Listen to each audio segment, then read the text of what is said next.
ਤੁਸੀਂ ਅੱਜ ਕੱਲ੍ਹ ਜਿਹੜਾ ਹੈ ਬਾਗੀ ਵਿਧਾਇਕਾਂ ਦੀ ਲਿਸਟ ਦੇ ਵਿੱਚ ਸ਼ਾਮਿਲ ਹੋ। ਬਾਗੀ ਵਿਧਾਇਕਾਂ ਦੇ ਵਿੱਚ ਹੀ ਤੁਹਾਡਾ ਵੀ ਨਾਮ ਜਿਹੜਾ ਉਹ ਸ਼ਾਮਿਲ ਹੋ ਚੁੱਕਿਆ ਹੈ। ਇਹ ਬਾਗੀ ਵਿਧਾਇਕਾਂ ਦੀ ਜਿਹੜੀ ਗਿਣਤੀ ਹੈ ਇਹ ਹੈ ਕਿੰਨੀ ਹੈ? ਕੁਝ ਅੰਕੜੇ ਸਮਝ ਨਹੀਂ ਆ ਰਹੇ ਨੇ ਕਿੰਨੇ ਬਾਗੀ ਵਿਧਾਇਕ ਨੇ। ਅਨਫੋਰਚੂਨੇਟਲੀ ਹੋ ਕੀ ਗਿਆ, ਸਾਡੀ ਡੈਮੋਕ੍ਰੇਸੀ ਦੇ ਵਿੱਚ ਇੰਟਰਨਲ ਡੈਮੋਕ੍ਰੇਸੀ ਬਿਲਕੁਲ ਮੁੱਕ ਗਈ ਜੀ ਐਕਚੁਅਲੀ। ਆਲੇ ਦੁਆਲੇ ਇੱਕ ਚਮਚਿਆਂ ਦਾ ਜਮਾਵੜਾ ਇਕੱਠਾ ਹੋ ਜਾਂਦਾ ਪਾਵਰ ਕੋਰੀਡੋਰ ਦੇ ਵਿੱਚ, ਤੇ ਉਹ ਕਿਸੇ ਨੂੰ ਵੀ ਉੱਥੇ ਆਉਣ ਜਾਣ ਨੂੰ, ਦੂਸਰਾ ਤੀਸਰਾ ਕਰਨ ਨੂੰ, ਡਿਸਕਸ਼ਨ ਨੂੰ ਤਾਂ ਬਿਲਕੁਲ ਜਗ੍ਹਾ ਨਹੀਂ ਹੁੰਦੀ। ਦੋਵੇਂ ਹੀ ਖਿਡਾਰੀ ਹੋ ਤੁਸੀਂ ਵੀ, ਨਵਜੋਤ ਸਿੰਘ ਸਿੱਧੂ ਵੀ ਖਿਡਾਰੀ ਜਗਤ ਦੇ ਜਿਹੜੇ ਬੰਦੇ ਨੇ, ਸ਼ਖਸ ਨੇ, ਉਹ ਆਲਰੇਡੀ ਟੀਮ ਦੇ ਨਾਲ ਜਿਹੜਾ ਹੈ ਮਿਲ ਜੁਲ ਕੇ ਚੱਲਦੇ ਨੇ, ਤੇ ਉਹਨਾਂ ਦੇ ਉੱਤੇ ਹੀ ਇਸ ਟਾਈਮ ਜਿਹੜੇ ਟੈਗ ਲੱਗ ਰਹੇ ਨੇ ਤੇ ਬਾਗੀ ਵਿਧਾਇਕਾਂ ਦੀ ਲਿਸਟ ਵਿੱਚ ਉਹਨਾਂ ਨੂੰ ਸ਼ਾਮਿਲ ਕੀਤਾ ਜਾ ਰਿਹਾ। ਤੁਸੀਂ ਮੇਨ ਇਹਦਾ ਰੀਜ਼ਨ ਮੰਨਦੇ ਕੀ ਹੋ? ਕਿਉਂ ਇਹ ਬਾਰ-ਬਾਰ ਇਸ ਤਰ੍ਹਾਂ ਦੇ ਟੈਗ ਲਾਏ ਜਾਂਦੇ ਤੇ ਤੁਹਾਨੂੰ ਬਾਗੀਆਂ ਦੇ ਜਿਹੜੀ ਹੈ ਲਿਸਟ ਵਿੱਚ ਸ਼ਾਮਿਲ ਕਰ ਦਿੱਤਾ ਜਾਂਦਾ ਹੈ? ਸਾਡੇ ਬਹੁਤੇ ਸਿਸਟਮ ਦੇ ਵਿੱਚੋਂ ਜਿਹੜੇ ਨਾਰਮਲ ਪੋਲੀਟੀਸ਼ੀਅਨਸ ਆਉਂਦੇ ਹੈਗੇ ਆ, ਉਹ ਘਸੇ ਹੋਏ ਇੰਨੇ ਆਉਂਦੇ ਹੈਗੇ ਆ, ਉਹਨਾਂ ਦੀ ਰੀੜ ਦੀ ਹੱਡੀ ਹੁੰਦੀ ਬਹੁਤੀ ਹੁੰਦੀ ਨਹੀਂ। ਪੋਲਿਟਿਕਸ ਦੇ ਵਿੱਚ ਮਾਹੌਲ ਇਹੋ ਜਿਹਾ ਬਣ ਗਿਆ ਕਿ ਕਿਸੇ ਨੂੰ ਵੀ ਕੌਨਫੀਡੈਂਸ ਹੀ ਨਹੀਂ ਆਉਣ ਦੇਣਾ, ਉਹ ਡਿਸਕਸ਼ਨ ਹੀ ਨਹੀਂ ਹੋਣੀ। ਕੋਰੀਡੋਰ ਦੇ ਵਿੱਚ 5-7 ਬੰਦਿਆਂ, ਉਹਨਾਂ ਦਾ ਜਮਾਵੜਾ ਇਕੱਠਾ ਹੋ ਜਾਣਾ, ਜਿਨ੍ਹਾਂ ਦਾ ਆਪਣੀ ਕ੍ਰੈਡੀਬਿਲਿਟੀ ਕੋਈ ਨਹੀਂ ਹੈ, ਸਿਰਫ ਉਹਨਾਂ ਨੇ ਫੈਸਿਲਿਟੇਟ ਕਰ ਜਿਹੜੀਆਂ ਦੂਸਰੀਆਂ ਮਾੜੀਆਂ ਚੀਜ਼ਾਂ ਹੁੰਦੀਆਂ, ਕਿਉਂਕਿ neither they are elected people nor they are selected people, ਕਿਉਂਕਿ ਨਾ ਬਿਊਰੋਕਰੈਟਸ ਆ ਤੇ ਨਾ ਉਹ ਕਿਤੇ ਇਲੈਕਟ ਹੋ ਕੇ ਆਏ ਆ, ਉਹ ਤਾਂ ਪਿਓਰਲੀ ਚਮਚਾਗਿਰੀ ਤੇ ਹੁੰਦੇ ਆ। ਔਰ ਉਹ ਜਿਹੜਾ ਨੁਕਸਾਨ ਏਡਾ ਕੁ ਕਰ ਜਾਂਦੇ ਆ, ਉਹ ਪਿਛਲੀ ਸਰਕਾਰ ਦੇ ਵਿੱਚ ਵੀ ਮੈਂ ਦੇਖਿਆ ਤੇ ਇਸ ਵਾਰੀ ਵੀ ਦੇਖਿਆ। ਹਰਜੀਤ ਸਿੰਘ ਸੱਜਣ ਜਿਹੜੇ ਡਿਫੈਂਸ ਮਿਨਿਸਟਰ ਕੈਨੇਡਾ ਦੇ ਹੈਗੇ ਆ, ਜਦੋਂ ਉਹਨਾਂ ਨੇ ਉਹ ਬੇਸਿਕਲੀ ਇੱਥੇ ਇੰਡੀਆ ਟੂਰ ਤੇ ਆਏ ਸੀਗੇ, ਤੇ ਜਦੋਂ ਕੈਪਟਨ ਅਮਰਿੰਦਰ ਸਿੰਘ ਹੁਣਾਂ ਨੇ ਬੇਸਿਕਲੀ ਬਹੁਤਾ ਚੰਗਾ ਟਰੀਟ ਨਹੀਂ ਕੀਤਾ ਸੀ, ਤੇ ਮੈਂ ਉਹਨਾਂ ਨੂੰ ਗੱਲ ਜਾ ਕੇ ਘਰੇ ਕਹਿ ਕੇ ਆਇਆ ਸੀਗਾ। ਮੈਂ ਕਿਹਾ ਸੀ ਕਿ ਕਿਸੇ ਦੇਸ਼ ਦਾ ਜੇ ਸਿੱਖ ਜਿਹੜਾ ਉਹ ਡਿਫੈਂਸ ਮਿਨਿਸਟਰ ਬਣ ਕੇ ਆਉਂਦਾ, ਤੇ ਵੀ ਮਸਟ ਵੈਲਕਮ ਦੈਮ। NRIs ਦਾ ਬਹੁਤ ਵੱਡਾ ਰੋਲ ਹੈਗਾ। ਮੈਂ NRIs ਨੂੰ ਹਮੇਸ਼ਾ ਇੱਕੋ ਗੱਲ ਕਹਿਣਾ ਹੁੰਦਾ ਕਿ ਤੁਸੀਂ ਆਪਣੇ ਪਿੰਡ ਜਾ ਕੇ ਪਿੰਡ ਵਾਲਿਆਂ ਦੀ ਸੋਚ ਬਦਲੋ, ਕਿਉਂਕਿ ਜਿੱਥੇ ਬੇਸ ਤੇ ਪ੍ਰੋਬਲਮ ਹੈਗੀ ਆ, ਉਹ ਹੈਗੀ ਆ ਵੀ ਤਾਏ ਦੀ ਚਾਚੀ ਨਾਲ ਨਹੀਂ ਬਣਦੀ। ਤੁਸੀਂ ਇਹ ਵੀ ਗੱਲ ਕਹੀ ਹੈ ਵੀ ਕੈਪਟਨ ਦੀ ਅਗਵਾਈ ਦੇ ਵਿੱਚ ਜੇ ਚੋਣਾਂ ਲੜੀਆਂ ਜਾਂਦੀਆਂ ਨੇ ਤਾਂ ਸਾਨੂੰ ਨੁਕਸਾਨ ਬਹੁਤ ਹੋ ਜਾਏਗਾ। ਕਿਸ ਤਰ੍ਹਾਂ ਦੇ ਨੁਕਸਾਨ ਦੀ ਤੁਸੀਂ ਗੱਲ ਕਰਦੇ ਹੋ? ਕਿਹੜਾ ਨੁਕਸਾਨ ਹੋ ਸਕਦਾ? ਜਿਹੜੇ ਸਾਡੇ ਪਾਵਰ ਪਰਚੇਜ਼ ਐਗਰੀਮੈਂਟਸ ਹੈਗੇ ਆ, ਜਿਹੜੇ ਕਿ ਸਰਦਾਰ ਸੁਖਬੀਰ ਸਿੰਘ ਬਾਦਲ ਨੇ ਕੀਤੇ ਸੀ, ਔਰ ਉਹਨਾਂ ਦੇ ਵਿੱਚ ਇੰਨੇ ਕੁ ਜਿਹੜੀਆਂ ਊਣਤਾਈਆਂ ਹੈਗੀਆਂ, ਇੰਨੇ ਕੁ ਉਹਦੇ ਵਿੱਚ ਪਾਵਰ ਨੂੰ ਮਿਸਯੂਜ਼ ਕੀਤਾ ਗਿਆ, ਔਰ ਉਹ ਵੀ 25 ਸਾਲਾਂ ਲਈ। ਹਜੇ 7 ਸਾਲ ਹੋਏ ਆ, ਔਰ 18 ਸਾਲ ਹੋਰ ਅਸੀਂ ਉਹਨਾਂ ਜਿਹੜੇ ਅੰਡਰ, ਕਿਉਂਕਿ ਸਾਡੀ ਧੌਣ ਇਹੋ ਜਿਹੇ ਥੱਲੇ ਦੇਤੀ ਕਿ ਜਿੱਥੇ ਹੌਲੀ ਹੌਲੀ ਸਾਨੂੰ ਫਾਈਨੈਂਸ਼ੀਅਲੀ ਜਿਹੜਾ ਉਹ ਬਿਲਕੁਲ ਹੀ ਰੋੜ ਕੇ ਰੱਖ ਦਿੱਤਾ। ਸਤਿ ਸ਼੍ਰੀ ਅਕਾਲ ਜੀ and good morning to all. ਕੀ ਹਾਲ ਚਾਲ ਹੈ ਜੀ ਸਾਰੇ ਦਰਸ਼ਕਾਂ ਦਾ? ਉਮੀਦ ਕਰਦੇ ਹਾਂ ਬਿਲਕੁਲ ਸਾਰੇ ਜਣੇ ਠੀਕ ਠਾਕ ਹੋਣਗੇ। ਸੋ ਕਹਿੰਦੇ ਨੇ ਕਿ ਖੇਡਾਂ ਦੇ ਵਿੱਚ ਸਿਆਸਤ ਜਾਂ ਸਿਆਸਤ ਦੇ ਵਿੱਚ ਖੇਡਾਂ ਕੀ ਵੱਖ-ਵੱਖ ਨੇ ਜਾਂ ਫਿਰ ਦੋਨੋਂ ਗੱਲਾਂ ਸੇਮ ਨੇ? ਖੈਰ, ਇਹ ਤਾਂ ਇੱਕ ਉਹੀ ਸ਼ਖਸ ਦੱਸ ਸਕਦਾ ਹੈ ਜਿਹਨੇ ਖੇਡਾਂ ਦਾ ਤਜਰਬਾ ਵੀ ਕੀਤਾ ਹੋਵੇ ਤੇ ਖੇਡਾਂ ਦੇ ਨਾਲ ਸਿਆਸਤ ਦਾ ਤਜਰਬਾ ਵੀ ਜਿਹੜਾ ਕੀਤਾ ਹੋਵੇ।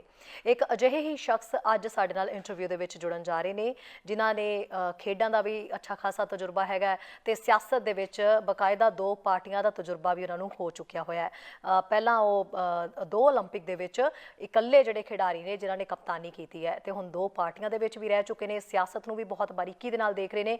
ਅਜਿਹੇ ਸ਼ਖਸ ਸਾਡੇ ਨਾਲ ਜੁੜਨਗੇ ਜਿਨ੍ਹਾਂ ਨੂੰ ਅੱਜ ਕੱਲ੍ਹ ਤਾਂ ਵੈਸੇ ਆਪਣੀ ਪਾਰਟੀ ਤੋਂ ਨਾਰਾਜ਼ ਚੱਲ ਰਹੇ ਨੇ ਤੇ ਅੱਜ ਕੱਲ ਉਹਨਾਂ ਨੂੰ ਬਾਗੀ ਵਿਧਾਇਕ ਦੇ ਤੌਰ ਦੇ ਉੱਤੇ ਜਿਹੜਾ ਉਹ ਦੇਖਿਆ ਜਾ ਰਿਹਾ ਹੈ। ਉਹਨਾਂ ਨਾਲ ਗੱਲਬਾਤ ਕਰਾਂਗੇ। ਜੀ ਹਾਂ, ਪ੍ਰਗਟ ਸਿੰਘ ਜੀ ਸਾਡੇ ਨਾਲ ਜੁੜਨਗੇ ਤੇ ਪ੍ਰਗਟ ਸਿੰਘ ਜੀ ਨਾਲ ਅਸੀਂ ਬਹੁਤ ਸਾਰੀਆਂ ਗੱਲਾਂ ਇਸ ਸੰਬੰਧੀ ਕਰਾਂਗੇ। ਤੇ ਜਿਹੜੇ ਮੇਰੇ ਕਾਲਰਸ ਨੇ ਉਹ ਜੁੜਨਾ ਚਾਹੁੰਦੇ ਨੇ, ਮੈਂ ਉਹਨਾਂ ਨੂੰ ਪਹਿਲਾਂ ਹੀ ਇਹ ਚੀਜ਼ ਕਹਿ ਦਾਂ ਕਿ ਆਪਣੇ ਕੋਲ ਸਮਾਂ ਥੋੜਾ ਹੋਏਗਾ, ਕਿਉਂਕਿ ਜ਼ਾਹਿਰ ਜਿਹੀ ਗੱਲ ਹੈ ਅਸੀਂ ਪ੍ਰਗਟ ਸਿੰਘ ਜੀ ਨੂੰ ਸੁਣਨਾ ਚਾਹੁੰਦੇ ਹਾਂ ਜਿੰਨਾ ਹੋ ਸਕਦਾ ਹੈ। ਸੋ ਜੇ ਕਾਲ ਕਰੋਗੇ ਵੀ ਪ੍ਰਗਟ ਸਿੰਘ ਹੁਣਾਂ ਦੇ ਨਾਲ, ਤੁਸੀਂ ਕੋਈ ਗੱਲ ਕਰਨਾ ਚਾਹੁੰਦੇ ਹੋ ਤਾਂ ਬਹੁਤ ਹੀ ਘੱਟ ਸ਼ਬਦਾਂ ਦੇ ਵਿੱਚ ਜਿਹੜੀ ਹੈ, ਇੱਕ ਲਾਈਨ ਦੇ ਵਿੱਚ ਆਪਣੀ ਗੱਲ ਜਿਹੜੀ ਹੈ ਮੁਕੰਮਲ ਕਰ ਲੈਣਾ। ਮੈਂ ਤਾਂ ਹੀ ਕਾਲਰਸ ਜਿਹੜੇ ਹੈ ਉਹ ਨਾਲ ਉਹਨਾਂ ਦੀ ਕਾਲ ਅਟੈਂਡ ਕਰ ਪਾਵਾਂਗੀ। ਸੋ ਪ੍ਰਗਟ ਸਿੰਘ ਜੀ ਸਾਡੇ ਨਾਲ ਜੁੜੇ ਹੋਏ ਨੇ। ਪ੍ਰਗਟ ਜੀ, ਬਹੁਤ ਬਹੁਤ ਸਵਾਗਤ ਹੈ ਦ ਮਾਰਨਿੰਗ ਸ਼ੋਅ ਦੇ ਵਿੱਚ। ਸਤਿ ਸ਼੍ਰੀ ਅਕਾਲ ਜੀ ਸਾਰਿਆਂ ਨੂੰ। ਸ਼ੈਰੀ ਜੀ। ਜੀ, ਪ੍ਰਗਟ ਸਿੰਘ ਜੀ, ਕਹਿੰਦੇ ਨੇ ਖੇਡਾਂ ਦੇ ਵਿੱਚ ਸਿਆਸਤ ਜਾਂ ਫਿਰ ਸਿਆਸਤ ਦੇ ਵਿੱਚ ਖੇਡਾਂ, ਇੱਕ ਪਹਿਲੂ ਦੇ 2 ਸਿੱਕੇ ਕਹਿ ਸਕਦੇ ਹਾਂ। ਇਹ ਦੋਵੇਂ ਸੇਮ ਹੁੰਦੇ ਨੇ ਜਾਂ ਕੀ ਇਹਨਾਂ ਦੇ ਵਿੱਚ ਫਰਕ ਹੁੰਦਾ? ਤੁਹਾਡਾ ਆਪਣਾ ਤਜਰਬਾ ਜਿਹੜਾ ਉਹ ਕੀ ਕਹਿੰਦਾ ਹੈ? ਦੇਖੋ, ਖੇਡਾਂ ਤਾਂ ਜਿਹੜੀਆਂ ਉਹ ਬੇਸਿਕਲੀ ਕਿਸੇ ਰੂਲ ਤਹਿਤ ਖੇਡੀਆਂ ਜਾਂਦੀਆਂ, ਪਰ ਪੋਲਿਟਿਕਸ ਤੇ ਮੈਨੂੰ ਲੱਗਦਾ ਕੋਈ ਬਹੁਤੇ ਰੂਲ ਨਹੀਂ ਹੈਗੇ, ਔਰ ਇਸ ਕਰਕੇ ਥੋੜ੍ਹੀਆਂ ਜਿਹੀਆਂ ਡਿਫਰੈਂਟ ਵੀ ਹੈਗੀਆਂ, ਥੋੜ੍ਹੀਆਂ ਜਿਹੀਆਂ ਬਰਾਬਰ ਜਿਹੀਆਂ ਵੀ ਹੈਗੀਆਂ। ਕਿਉਂਕਿ ਮੈਨੂੰ ਲੱਗਦਾ ਸੁਸਾਇਟੀ ਵੀ ਇੱਕ ਟੀਮ ਹੁੰਦੀ ਆ। ਟੀਮ ਦੇ ਵਿੱਚ ਜਦੋਂ ਖੇਡਦੇ ਆ ਤੇ ਸੁਸਾਇਟੀ ਦੇ ਵਿੱਚ ਜਦੋਂ ਰਹਿੰਦੇ ਆ, ਤੇ ਉਹ ਆਲਮੋਸਟ, ਕਿਉਂਕਿ ਤੁਸੀਂ ਜਿੱਦਾਂ ਦਾ ਆਪ ਐਕਸਪੈਕਟ ਕਰਦੇ ਆ, ਦੂਸਰਾ ਵੀ ਤੁਹਾਡੇ ਤੋਂ ਇਹੋ ਜਿਹੀ ਐਕਸਪੈਕਟੇਸ਼ਨ ਕਰਦਾ ਹੈਗਾ, ਤੋ ਦੈਨ ਤੁਸੀਂ ਕਹਿ ਲਓ ਕਿ ਅੱਗੇ ਨੂੰ ਮੂਵ ਕਰਦੇ ਆ। ਸੁਸਾਇਟੀ ਵੀ ਆਲਮੋਸਟ ਸੇਮ ਹੈਗੀ ਆ। ਜੇ ਤੁਸੀਂ ਨਾਲ ਦੇ ਘਰ ਦੇ ਤੋਂ ਚੰਗੀ ਆਸ ਰੱਖਦੇ ਆ ਤਾਂ ਉਹ ਵੀ ਤੁਹਾਡੇ ਤੋਂ ਚੰਗੇ ਦੀ ਆਸ ਰੱਖਦਾ ਹੈਗਾ। ਸੋ ਸੋ ਬੇਸਿਕਲੀ ਮੈਨੂੰ ਕਈ ਚੀਜ਼ਾਂ 'ਚ ਸਿਮਿਲੈਰਿਟੀ ਵੀ ਲੱਗਦੀ ਆ, ਕਈ ਚੀਜ਼ਾਂ 'ਚ ਸਿਮਿਲੈਰਿਟੀ ਨਹੀਂ ਵੀ ਲੱਗਦੀ ਜੀ। ਪ੍ਰਗਟ ਸਿੰਘ ਜੀ, ਤੁਸੀਂ ਅੱਜ ਕੱਲ੍ਹ ਜਿਹੜਾ ਹੈ ਬਾਗੀ ਵਿਧਾਇਕਾਂ ਦੀ ਲਿਸਟ ਦੇ ਵਿੱਚ ਸ਼ਾਮਿਲ ਹੋ, ਬਾਗੀ ਵਿਧਾਇਕਾਂ ਦੇ ਵਿੱਚ ਹੀ ਤੁਹਾਡਾ ਵੀ ਨਾਮ ਜਿਹੜਾ ਉਹ ਸ਼ਾਮਿਲ ਹੋ ਚੁੱਕਿਆ ਹੈ। ਇਹ ਬਾਗੀ ਵਿਧਾਇਕਾਂ ਦੀ ਜਿਹੜੀ ਗਿਣਤੀ ਹੈ ਇਹ ਹੈ ਕਿੰਨੀ ਹੈ? ਕੁਝ ਅੰਕੜੇ ਸਮਝ ਨਹੀਂ ਆ ਰਹੇ ਨੇ ਕਿੰਨੇ ਬਾਗੀ ਵਿਧਾਇਕ ਨੇ। ਦੇਖੋ, ਮੈਂ ਤਾਂ ਲਗਭਗ, ਮੈਨੂੰ ਤਾਂ ਬਾਗੀ ਹੀ ਕਿਹਾ ਜਾਂਦਾ। ਉਹਦਾ ਕਾਰਨ ਇਹ ਹੈ ਕਿ ਕਿਉਂਕਿ ਖੇਡਾਂ ਕਰਕੇ ਮੈਨੂੰ ਦੁਨੀਆ ਦੇ ਦਾ ਮੌਕਾ ਮਿਲ ਗਿਆ ਤੇ ਦੁਨੀਆ ਦੇ ਵਿੱਚ ਵਿਚਰਨ ਦਾ ਮੌਕਾ ਮਿਲ ਗਿਆ। ਅੱਛਾ, ਉੱਥੋਂ ਕੁਛ ਨਾ ਕੁਛ ਸਿੱਖਣ ਦਾ ਮੌਕਾ ਮਿਲ ਗਿਆ। ਅੱਛਾ, ਜੇ ਆਪਾਂ ਇਹ ਸੋਚਦੇ ਹਾਂ ਵੀ ਦੁਨੀਆ ਤੇ ਆਹ ਚੀਜ਼ਾਂ ਹੋ ਸਕਦੀਆਂ, ਸਾਡੇ ਕਿਉਂ ਨਹੀਂ ਹੋ ਸਕਦੀਆਂ? ਔਰ ਜੇ ਡਿਸਕਸ਼ਨ ਦੇ ਵਿੱਚ ਚੰਗੀਆਂ ਚੀਜ਼ਾਂ ਲਈ, ਕਿਉਂਕਿ ਡੈਮੋਕ੍ਰੇਸੀ ਤਾਂ ਜੇ ਡਿਸਕਸ਼ਨ ਨਹੀਂ ਹੋਊਗੀ ਤੇ ਡਿਸਕਸ਼ਨ ਚੋਂ ਚੰਗੀਆਂ ਚੀਜ਼ਾਂ ਜੇ ਨਹੀਂ ਨਿਕਲਣਗੀਆਂ ਤਾਂ ਐਂਡ ਆਫ ਦਾ ਡੇ ਉਹ ਫਿਊਡਲ ਸਿਸਟਮ ਜਿਹੜਾ ਆ ਉਹਨੂੰ ਲੀਡ ਜਿਹੜਾ ਕਰੂਗਾ। ਤੇ ਜੇ ਅਸੀਂ ਇਹਨੂੰ ਚੰਗੀ ਡੈਮੋਕ੍ਰੇਸੀ ਬਣਾਉਣਾ ਹੋਵੇ ਤਾਂ ਉਹਦੇ ਵਿੱਚ ਡਿਸਕਸ਼ਨ ਦੀ ਹਮੇਸ਼ਾ ਸਕੋਪ ਰਹਿਣੀ ਚਾਹੀਦੀ ਆ। ਤੇ ਅਨਫੋਰਚੂਨੇਟਲੀ ਹੋ ਕੀ ਗਿਆ, ਸਾਡੀ ਡੈਮੋਕ੍ਰੇਸੀ ਦੇ ਵਿੱਚ ਇੰਟਰਨਲ ਡੈਮੋਕ੍ਰੇਸੀ ਬਿਲਕੁਲ ਮੁੱਕ ਗਈ ਜੀ।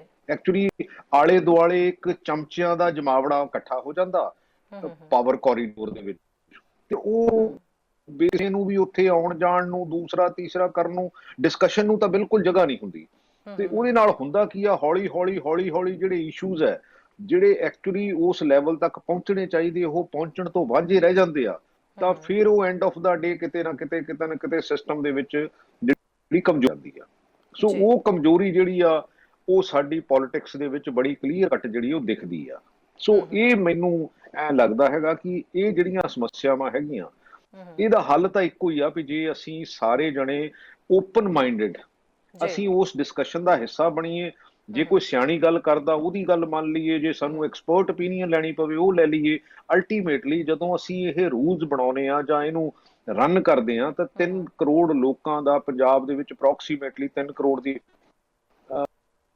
ਤੇ ਉਹ ਜਦੋਂ ਫੈਸਲਾ ਲੈਣਾ ਹੁੰਦਾ ਉਹ ਬੜੇ ਮੈਚਿਓਰਿਟੀ ਨਾਲ ਲੈਣਾ ਚਾਹੀਦਾ। ਜ਼ਰੂਰੀ ਨਹੀਂ ਹੈ ਕਿ ਜਿਹੜਾ ਬਿਊਰੋਕਰੈਟ ਆ ਉਹਨੂੰ ਇਸ ਗੱਲ ਦੀ ਸਮਝ ਆ, ਜਿਹੜਾ ਪੋਲੀਟੀਸ਼ੀਅਨ ਆ ਉਹਨੂੰ ਵੀ ਇਸ ਗੱਲ ਦੀ ਸਮਝ ਆ, ਈਵਨ ਕਿ ਟੈਕਨੋਕਰੈਟਸ ਨੂੰ। ਔਰ ਦੂਸਰੀ ਸਭ ਤੋਂ ਵੱਡੀ ਸਾਡੇ ਸਿਸਟਮ ਦੀ ਸਮੱਸਿਆ ਹੈਗੀ ਆ ਵੀ ਅਸੀਂ ਟੈਕਨੋਕਰੈਟਸ ਨੂੰ ਬਾਹਰ ਕੱਢ ਦਿੱਤਾ। ਤੇ ਜਿਹਦਾ ਬਹੁਤ ਵੱਡਾ, ਕਿਉਂਕਿ ਇੱਕ ਬੰਦੇ ਦਾ 40 ਸਾਲ ਦਾ, 50 ਸਾਲ ਦਾ ਇੱਕ ਪਾਰਟੀਕੂਲਰ ਫੀਲਡ ਦਾ ਤਜਰਬਾ ਹੈਗਾ, ਤੇ ਜੇ ਅਸੀਂ ਉਹਨੂੰ ਬੁਲਾ ਲਈਏ, ਉਹਨੂੰ ਵਿੱਚ ਲੈ ਲਈਏ, ਉਹਨੂੰ ਈਵਨ ਕਿ ਸਾਡੀਆਂ ਮਿਨਿਸਟਰੀਜ਼ ਦਾ ਹਿੱਸਾ ਬਣਾ ਲਈਏ, ਕਿਉਂਕਿ ਦੁਨੀਆ ਦੇ ਉੱਤੇ ਲੌਂਗ ਟਰਮ ਤੇ ਸ਼ਾਰਟ ਟਰਮ ਹਮੇਸ਼ਾ ਜਿਹੜੀਆਂ ਪਾਲਿਸੀਜ਼ ਆ ਡਿਜ਼ਾਈਨ ਹੁੰਦੀਆਂ, ਡਿਜ਼ਾਈਨ ਹੋ ਕੇ ਉਹਦੀ ਇੰਪਲੀਮੈਂਟੇਸ਼ਨ ਹੁੰਦੀ ਆ। ਤੇ ਬਿਊਰੋਕਰੈਟ ਆਪਣਾ ਰੋਲ ਪਲੇ ਕਰੇ, ਪੋਲੀਟੀਸ਼ੀਅਨ ਆਪਣਾ ਰੋਲ ਪਲੇ ਕਰੇ, ਟੈਕਨੋਕਰੈਟਸ ਆਪਣਾ ਰੋਲ ਪਲੇ ਕਰੇ। ਸੋ ਉਹਦੇ ਨਾਲ ਹੀ ਇੱਕ ਜਿਹੜਾ ਸਿਸਟਮ ਹੈ ਉਹ ਵਧੀਆ ਤਰੀਕੇ ਨਾਲ ਚੱਲ ਸਕਦਾ। ਬਟ ਅਨਫੋਰਚੂਨੇਟਲੀ ਜਦੋਂ ਇਹੋ ਜਿਹਾ ਬਿਊਰੋਕਰੈਟ ਜਾਂ ਇਹੋ ਜਿਹਾ ਪੋਲੀਟੀਸ਼ੀਅਨ ਇੱਕ ਫਾਈਲ ਤੇ ਡਿਸੀਜਨ ਲੈਂਦਾ ਜਿਹਦੇ ਉਹਦੇ ਲੌਂਗ ਟਰਮ ਤੇ ਉਹਨੂੰ ਸਮਝ ਹੀ ਨਹੀਂ ਹੈ ਵੀ ਇਹਦੇ ਅਲਟੀਮੇਟਲੀ ਰਿਪਰਕਸ਼ਨਸ ਕੀ ਹੋਣੇ ਆ, ਤਾਂ ਇਸ ਕਰਕੇ ਉਹਦੇ ਫਿਰ ਗਲਤ ਫੈਸਲੇ ਹੁੰਦੇ ਆ। ਫਿਰ ਉਹ ਜਦੋਂ ਅੱਧ ਵਿਚਾਲੇ ਉਹਦੀ ਇੰਪਲੀਮੈਂਟੇਸ਼ਨ ਹੋ ਜਾਂਦੀ ਆ, ਉਹਦੀਆਂ ਬਹੁਤ ਚੀਜ਼ਾਂ ਜਿਹੜੀਆਂ ਨੈਗੇਟਿਵ ਹੋਣ ਲੱਗ ਪੈਂਦੀਆਂ, we waste lot of money and lot of energy. ਤਾਂ ਫਿਰ ਉਹ ਨਾ ਅਸੀਂ ਉੱਧਰ ਜੋਗੇ ਰਹਿੰਦੇ, ਨਾ ਅਸੀਂ ਉੱਧਰ ਜੋਗੇ ਰਹਿੰਦੇ। ਬਿਲਕੁਲ ਸਰ, ਇੱਕ ਕਾਲਰ ਖੈਰ ਆਪਣੇ ਨਾਲ ਜੁੜ ਰਹੇ ਸੀ, ਮੈਂ ਕਾਲ ਪਿਕ ਨਹੀਂ ਕਰ ਪਾਈ। ਮੈਂ ਕਾਲਰਸ ਨੂੰ ਕਹਾਂਗੇ ਦੁਬਾਰਾ ਕਾਲ ਕਰ ਸਕਦੇ ਨੇ ਜੀ। ਪ੍ਰਗਟ ਸਿੰਘ ਜੀ, ਤੁਸੀਂ ਕਹਿ ਰਹੇ ਸੀਗੇ ਵੀ ਤੁਹਾਨੂੰ ਤਾਂ ਖੈਰ ਬਾਗੀ ਵਿਧਾਇਕਾਂ ਦੀ ਲਿਸਟ ਵਿੱਚ ਸ਼ਾਮਿਲ ਕੀਤਾ ਜਾਂਦਾ, ਬਾਗੀ ਵਿਧਾਇਕ ਕਿਹਾ ਜਾਂਦਾ ਹੈ। ਬਾਗੀ ਵਿਧਾਇਕ ਤੁਹਾਨੂੰ ਵੀ ਕਿਹਾ ਜਾਂਦਾ ਹੈ ਤੇ ਨਵਜੋਤ ਸਿੰਘ ਸਿੱਧੂ ਦੇ ਉੱਤੇ ਵੀ ਬਾਗੀ ਦਾ ਹੀ ਜਿਹੜਾ ਟੈਗ ਹੈ ਉਹ ਹਮੇਸ਼ਾ ਲਗਾਇਆ ਜਾਂਦਾ ਹੈ। ਖਿਡਾਰੀ ਜਗਤ ਨਾਲ ਤੁਸੀਂ ਦੋਨੋਂ ਹੀ ਜੁੜੇ ਰਹੇ ਹੋ ਤੇ ਖਿਡਾਰੀ ਤਾਂ ਕਹਿੰਦੇ ਨੇ ਕਿ ਟੀਮ ਦੇ ਵਿੱਚ ਖੇਡਣਾ ਜਿਹੜਾ ਉਹਨਾਂ ਦੀ ਪਹਿਲੇ ਨਿਯਮ ਜਿਹੜੇ ਨੇ ਉਹ ਪਹਿਲੇ ਰੂਲ ਹੁੰਦੇ ਨੇ ਤੇ ਉਹ ਟੀਮ ਦੇ ਵਿੱਚ ਰਹਿਣਾ ਹੀ ਸ਼ਾਮਿਲ ਕਰਦੇ ਨੇ। ਫਿਰ ਵੀ ਤੁਹਾਡੇ ਤੇ ਬਾਗੀ ਦਾ ਟੈਗ ਜਿਹੜਾ ਲੱਗਦਾ ਹੈ। ਸਰ, ਇਹਦੇ ਤੇ ਮੈਂ ਸਵਾਲ ਮਤਲਬ ਇਸੇ ਸਵਾਲ ਤੇ ਜਵਾਬ ਚਾਹਾਂਗੀ, ਪਰ ਇੱਕ ਕਾਲਰ ਜੁੜੇ ਨੇ ਨਾਲ ਜੀ। ਸਿੱਧੂ ਜੀ, ਸਤਿ ਸ਼੍ਰੀ ਅਕਾਲ ਜੀ। ਸਤਿ ਸ਼੍ਰੀ ਅਕਾਲ ਜੀ। ਹਾਂਜੀ ਸਰ, ਜਲਦੀ ਗੱਲ ਕੰਪਲੀਟ ਕਰ ਦਿਓ ਜੀ। ਪ੍ਰਗਟ ਸਿੰਘ ਜੀ ਆਪਣੇ ਨਾਲ ਜੁੜੇ ਹੋਏ ਨੇ, ਕੀ ਕਹਿਣਾ ਚਾਹੋਗੇ? ਹਾਂਜੀ ਬਾਈ ਜੀ, ਪ੍ਰਗਟ ਸਿੰਘ ਨੂੰ ਸਵਾਲ ਆ ਬਾਈ ਜੀ, ਤੁਹਾਨੂੰ ਖੇਡ ਜਗਤ ਵਾਲਿਆਂ ਨੂੰ ਤੇ ਖਿਡਾਰੀ ਪ੍ਰੇਮੀਆਂ ਨੂੰ ਬੜਾ ਤੁਹਾਡੇ ਤੇ ਮਾਣ ਸੀ ਜਦੋਂ ਤੁਹਾਨੂੰ MLA ਵੀ ਬਣਿਆ ਤੁਸੀਂ, ਤੇ ਉਹਦੇ ਲਈ ਕੁਐਸਚਨ ਆ ਕਿ ਜਦੋਂ ਸਰਕਾਰ ਦੇ ਟਾਈਮ ਨੇੜੇ ਆਉਂਦਾ, 4 ਸਾਲ ਲੰਘਾ ਕੇ ਤੁਸੀਂ ਬੋਲਦੇ ਹੋ, ਪਹਿਲਾਂ ਕਿਉਂ ਨਹੀਂ ਬੋਲਦੇ? ਆਮ ਜਨਤਾ ਦਾ ਸਵਾਲ ਹੈ ਜੀ। ਠੀਕ ਹੈ ਜੀ, ਓਕੇ ਜੀ, ਸ਼ੁਕਰੀਆ ਜੀ। ਸਰ ਜਾਏਗੀ ਨਾ ਆਵਾਜ਼? ਸਿੱਧੂ ਸਾਹਿਬ ਬੇਸਿਕਲੀ ਦੇਖੋ, ਮੈਂ ਤਾਂ ਇਹ 2 ਸਾਲ ਪਹਿਲਾਂ ਚਿੱਠੀ ਵੀ ਲਿਖੀ ਸੀਗੀ ਔਰ ਉਦੋਂ ਰਹਿ ਕੇ ਹੁੰਦਾ ਤੁਸੀਂ ਪਬਲਿਕ ਦੇ ਵਿੱਚ ਨਹੀਂ ਬੋਲਣਾ ਹੁੰਦਾ। ਬਟ ਜਦੋਂ 2 ਸਾਲ ਚਿੱਠੀ, ਕਿਉਂਕਿ ਮੈਂ ਤੁਹਾਨੂੰ ਜੇ ਚਾਹੀਦੀ ਹੋਈ ਤਾਂ ਮੈਂ ਉਹਦੀ ਕਾਪੀ ਵੀ ਭੇਜ ਦੂੰਗਾ, 2019 ਦੇ ਵਿੱਚ ਲਿਖੀ ਸੀ। ਉਹਦੇ ਵਿੱਚ ਜਿਹੜੇ ਇਸ਼ੂ ਸੀਗੇ, ਕਿਉਂਕਿ ਮੈਂ ਅਨਨੈਸੈਸਰਲੀ ਬਹੁਤਾ ਬੋਲਦਾ ਨਹੀਂ ਹੈ, ਬਟ ਜਦੋਂ ਕਿਤੇ, ਕਿਉਂਕਿ ਜਦੋਂ ਚੀਜ਼ਾਂ ਜਿਹੜੀਆਂ ਉਹ ਮੈਨੂੰ ਐ ਲੱਗਦਾ ਵੀ ਹਾਂ ਵੀ, ਕਿਉਂਕਿ ਕਿਸੇ ਵੀ ਆਪਾਂ 2017 ਦੇ ਵਿੱਚ ਕੈਪਟਨ ਅਮਰਿੰਦਰ ਸਿੰਘ ਤੇ ਭਰੋਸਾ ਕਰਕੇ ਤੇ ਉਹਦੀ ਸਰਕਾਰ ਬਣਾਈ ਸੀ, ਕਿਉਂਕਿ ਉਹਨੂੰ ਪਰਫਾਰਮ ਕਰਨ ਲਈ ਸਾਲ, 1.5 ਸਾਲ, 2 ਸਾਲ ਤਾਂ ਦੇਣਾ ਹੀ ਚਾਹੀਦਾ। ਮੈਂ ਤਾਂ ਜਦੋਂ ਈਵਨ ਕਿ ਹਰਜੀਤ ਸਿੰਘ ਸੱਜਣ ਜਿਹੜੇ ਡਿਫੈਂਸ ਮਿਨਿਸਟਰ ਕੈਨੇਡਾ ਦੇ ਹੈਗੇ ਆ, ਜਦੋਂ ਉਹਨਾਂ ਨੇ ਉਹ ਬੇਸਿਕਲੀ ਇੱਥੇ ਇੰਡੀਆ ਟੂਰ ਤੇ ਆਏ ਸੀਗੇ, ਤੇ ਜਦੋਂ ਕੈਪਟਨ ਅਮਰਿੰਦਰ ਸਿੰਘ ਹੋਣਾ ਨੇ ਬੇਸਿਕਲੀ ਬਹੁਤਾ ਚੰਗਾ ਟਰੀਟ ਨਹੀਂ ਕੀਤਾ ਸੀ, ਤੇ ਮੈਂ ਉਹਨਾਂ ਨੂੰ ਗੱਲ ਜਾ ਕੇ ਘਰੇ ਕਹਿ ਕੇ ਆਇਆ ਸੀਗਾ। ਮੈਂ ਕਿਹਾ ਸੀ ਕਿ ਕਿਸੇ ਦੇਸ਼ ਦਾ ਜੇ ਸਿੱਖ ਜਿਹੜਾ ਉਹ ਡਿਫੈਂਸ ਮਿਨਿਸਟਰ ਬਣ ਕੇ ਆਉਂਦਾ ਤੇ ਵੀ ਮਸਟ ਵੈਲਕਮ them। ਲੇਕਿਨ ਅਨਫੋਰਚੂਨੇਟਲੀ ਕਿਉਂਕਿ ਕਈ ਚੀਜ਼ਾਂ ਇਦਾਂ ਦੀਆਂ ਪਬਲਿਕ ਦੇ ਵਿੱਚ ਤੁਸੀਂ ਇਮੀਡੀਏਟਲੀ ਨਹੀਂ ਲਿਆ ਸਕਦੇ, ਬਟ ਤੁਸੀਂ ਕਨਵੇ ਕਰਨੀਆਂ ਹੁੰਦੀਆਂ। ਤੇ ਮੈਂ ਉਹਦੇ ਤੋਂ ਬਾਅਦ ਜਿਹੜੇ ਸਾਡੇ ਮੇਜਰ 5-7 ਇਸ਼ੂ ਆ, ਇਹ ਨਹੀਂ ਹੈ ਕਿ ਹੋਰ ਚੀਜ਼ਾਂ 'ਚ ਕੰਮ ਨਹੀਂ ਹੋਇਆ, ਮੈਂ ਮੰਨਦਾ ਕੰਮ ਹੋਇਆ ਉਹਦੇ ਵਿੱਚ, ਲੇਕਿਨ ਜਿਹੜਾ ਸਾਡਾ ਡਰੱਗ ਦਾ ਇਸ਼ੂ ਸੀਗਾ, ਜਿਹੜਾ ਸਾਡਾ ਪਾਵਰ ਪਰਚੇਜ਼ ਐਗਰੀਮੈਂਟ ਦਾ ਇਸ਼ੂ ਸੀਗਾ, ਜਿਹੜਾ ਸਾਡਾ ਬੇਅਦਬੀਆਂ ਦਾ ਇਸ਼ੂ ਸੀਗਾ, ਜਿਹੜਾ ਸਾਡਾ 31,000 ਕਰੋੜ ਦਾ ਇਸ਼ੂ ਸੀਗਾ, ਇਹ ਸਾਰੇ ਇਸ਼ੂ ਜਿਹੜੇ ਆ ਉਹ ਸੋਲਵ ਨਹੀਂ ਹੋਏ।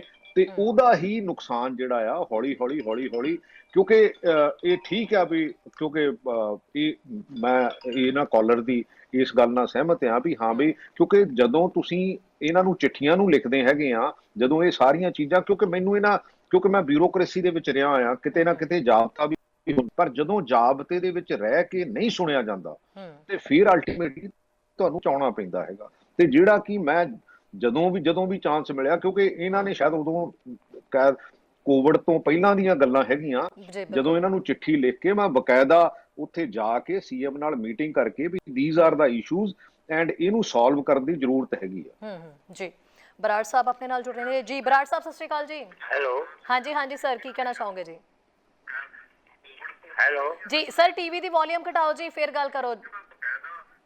ਹਾਂ ਘਟਾ ਕੇ ਜੀ। ਹੈਲੋ ਜੀ ਹਾਂਜੀ ਸਰ, ਹੁਣ ਬੋਲੋ ਜੀ। ਹਾਂਜੀ ਜੀ ਹੈਲੋ।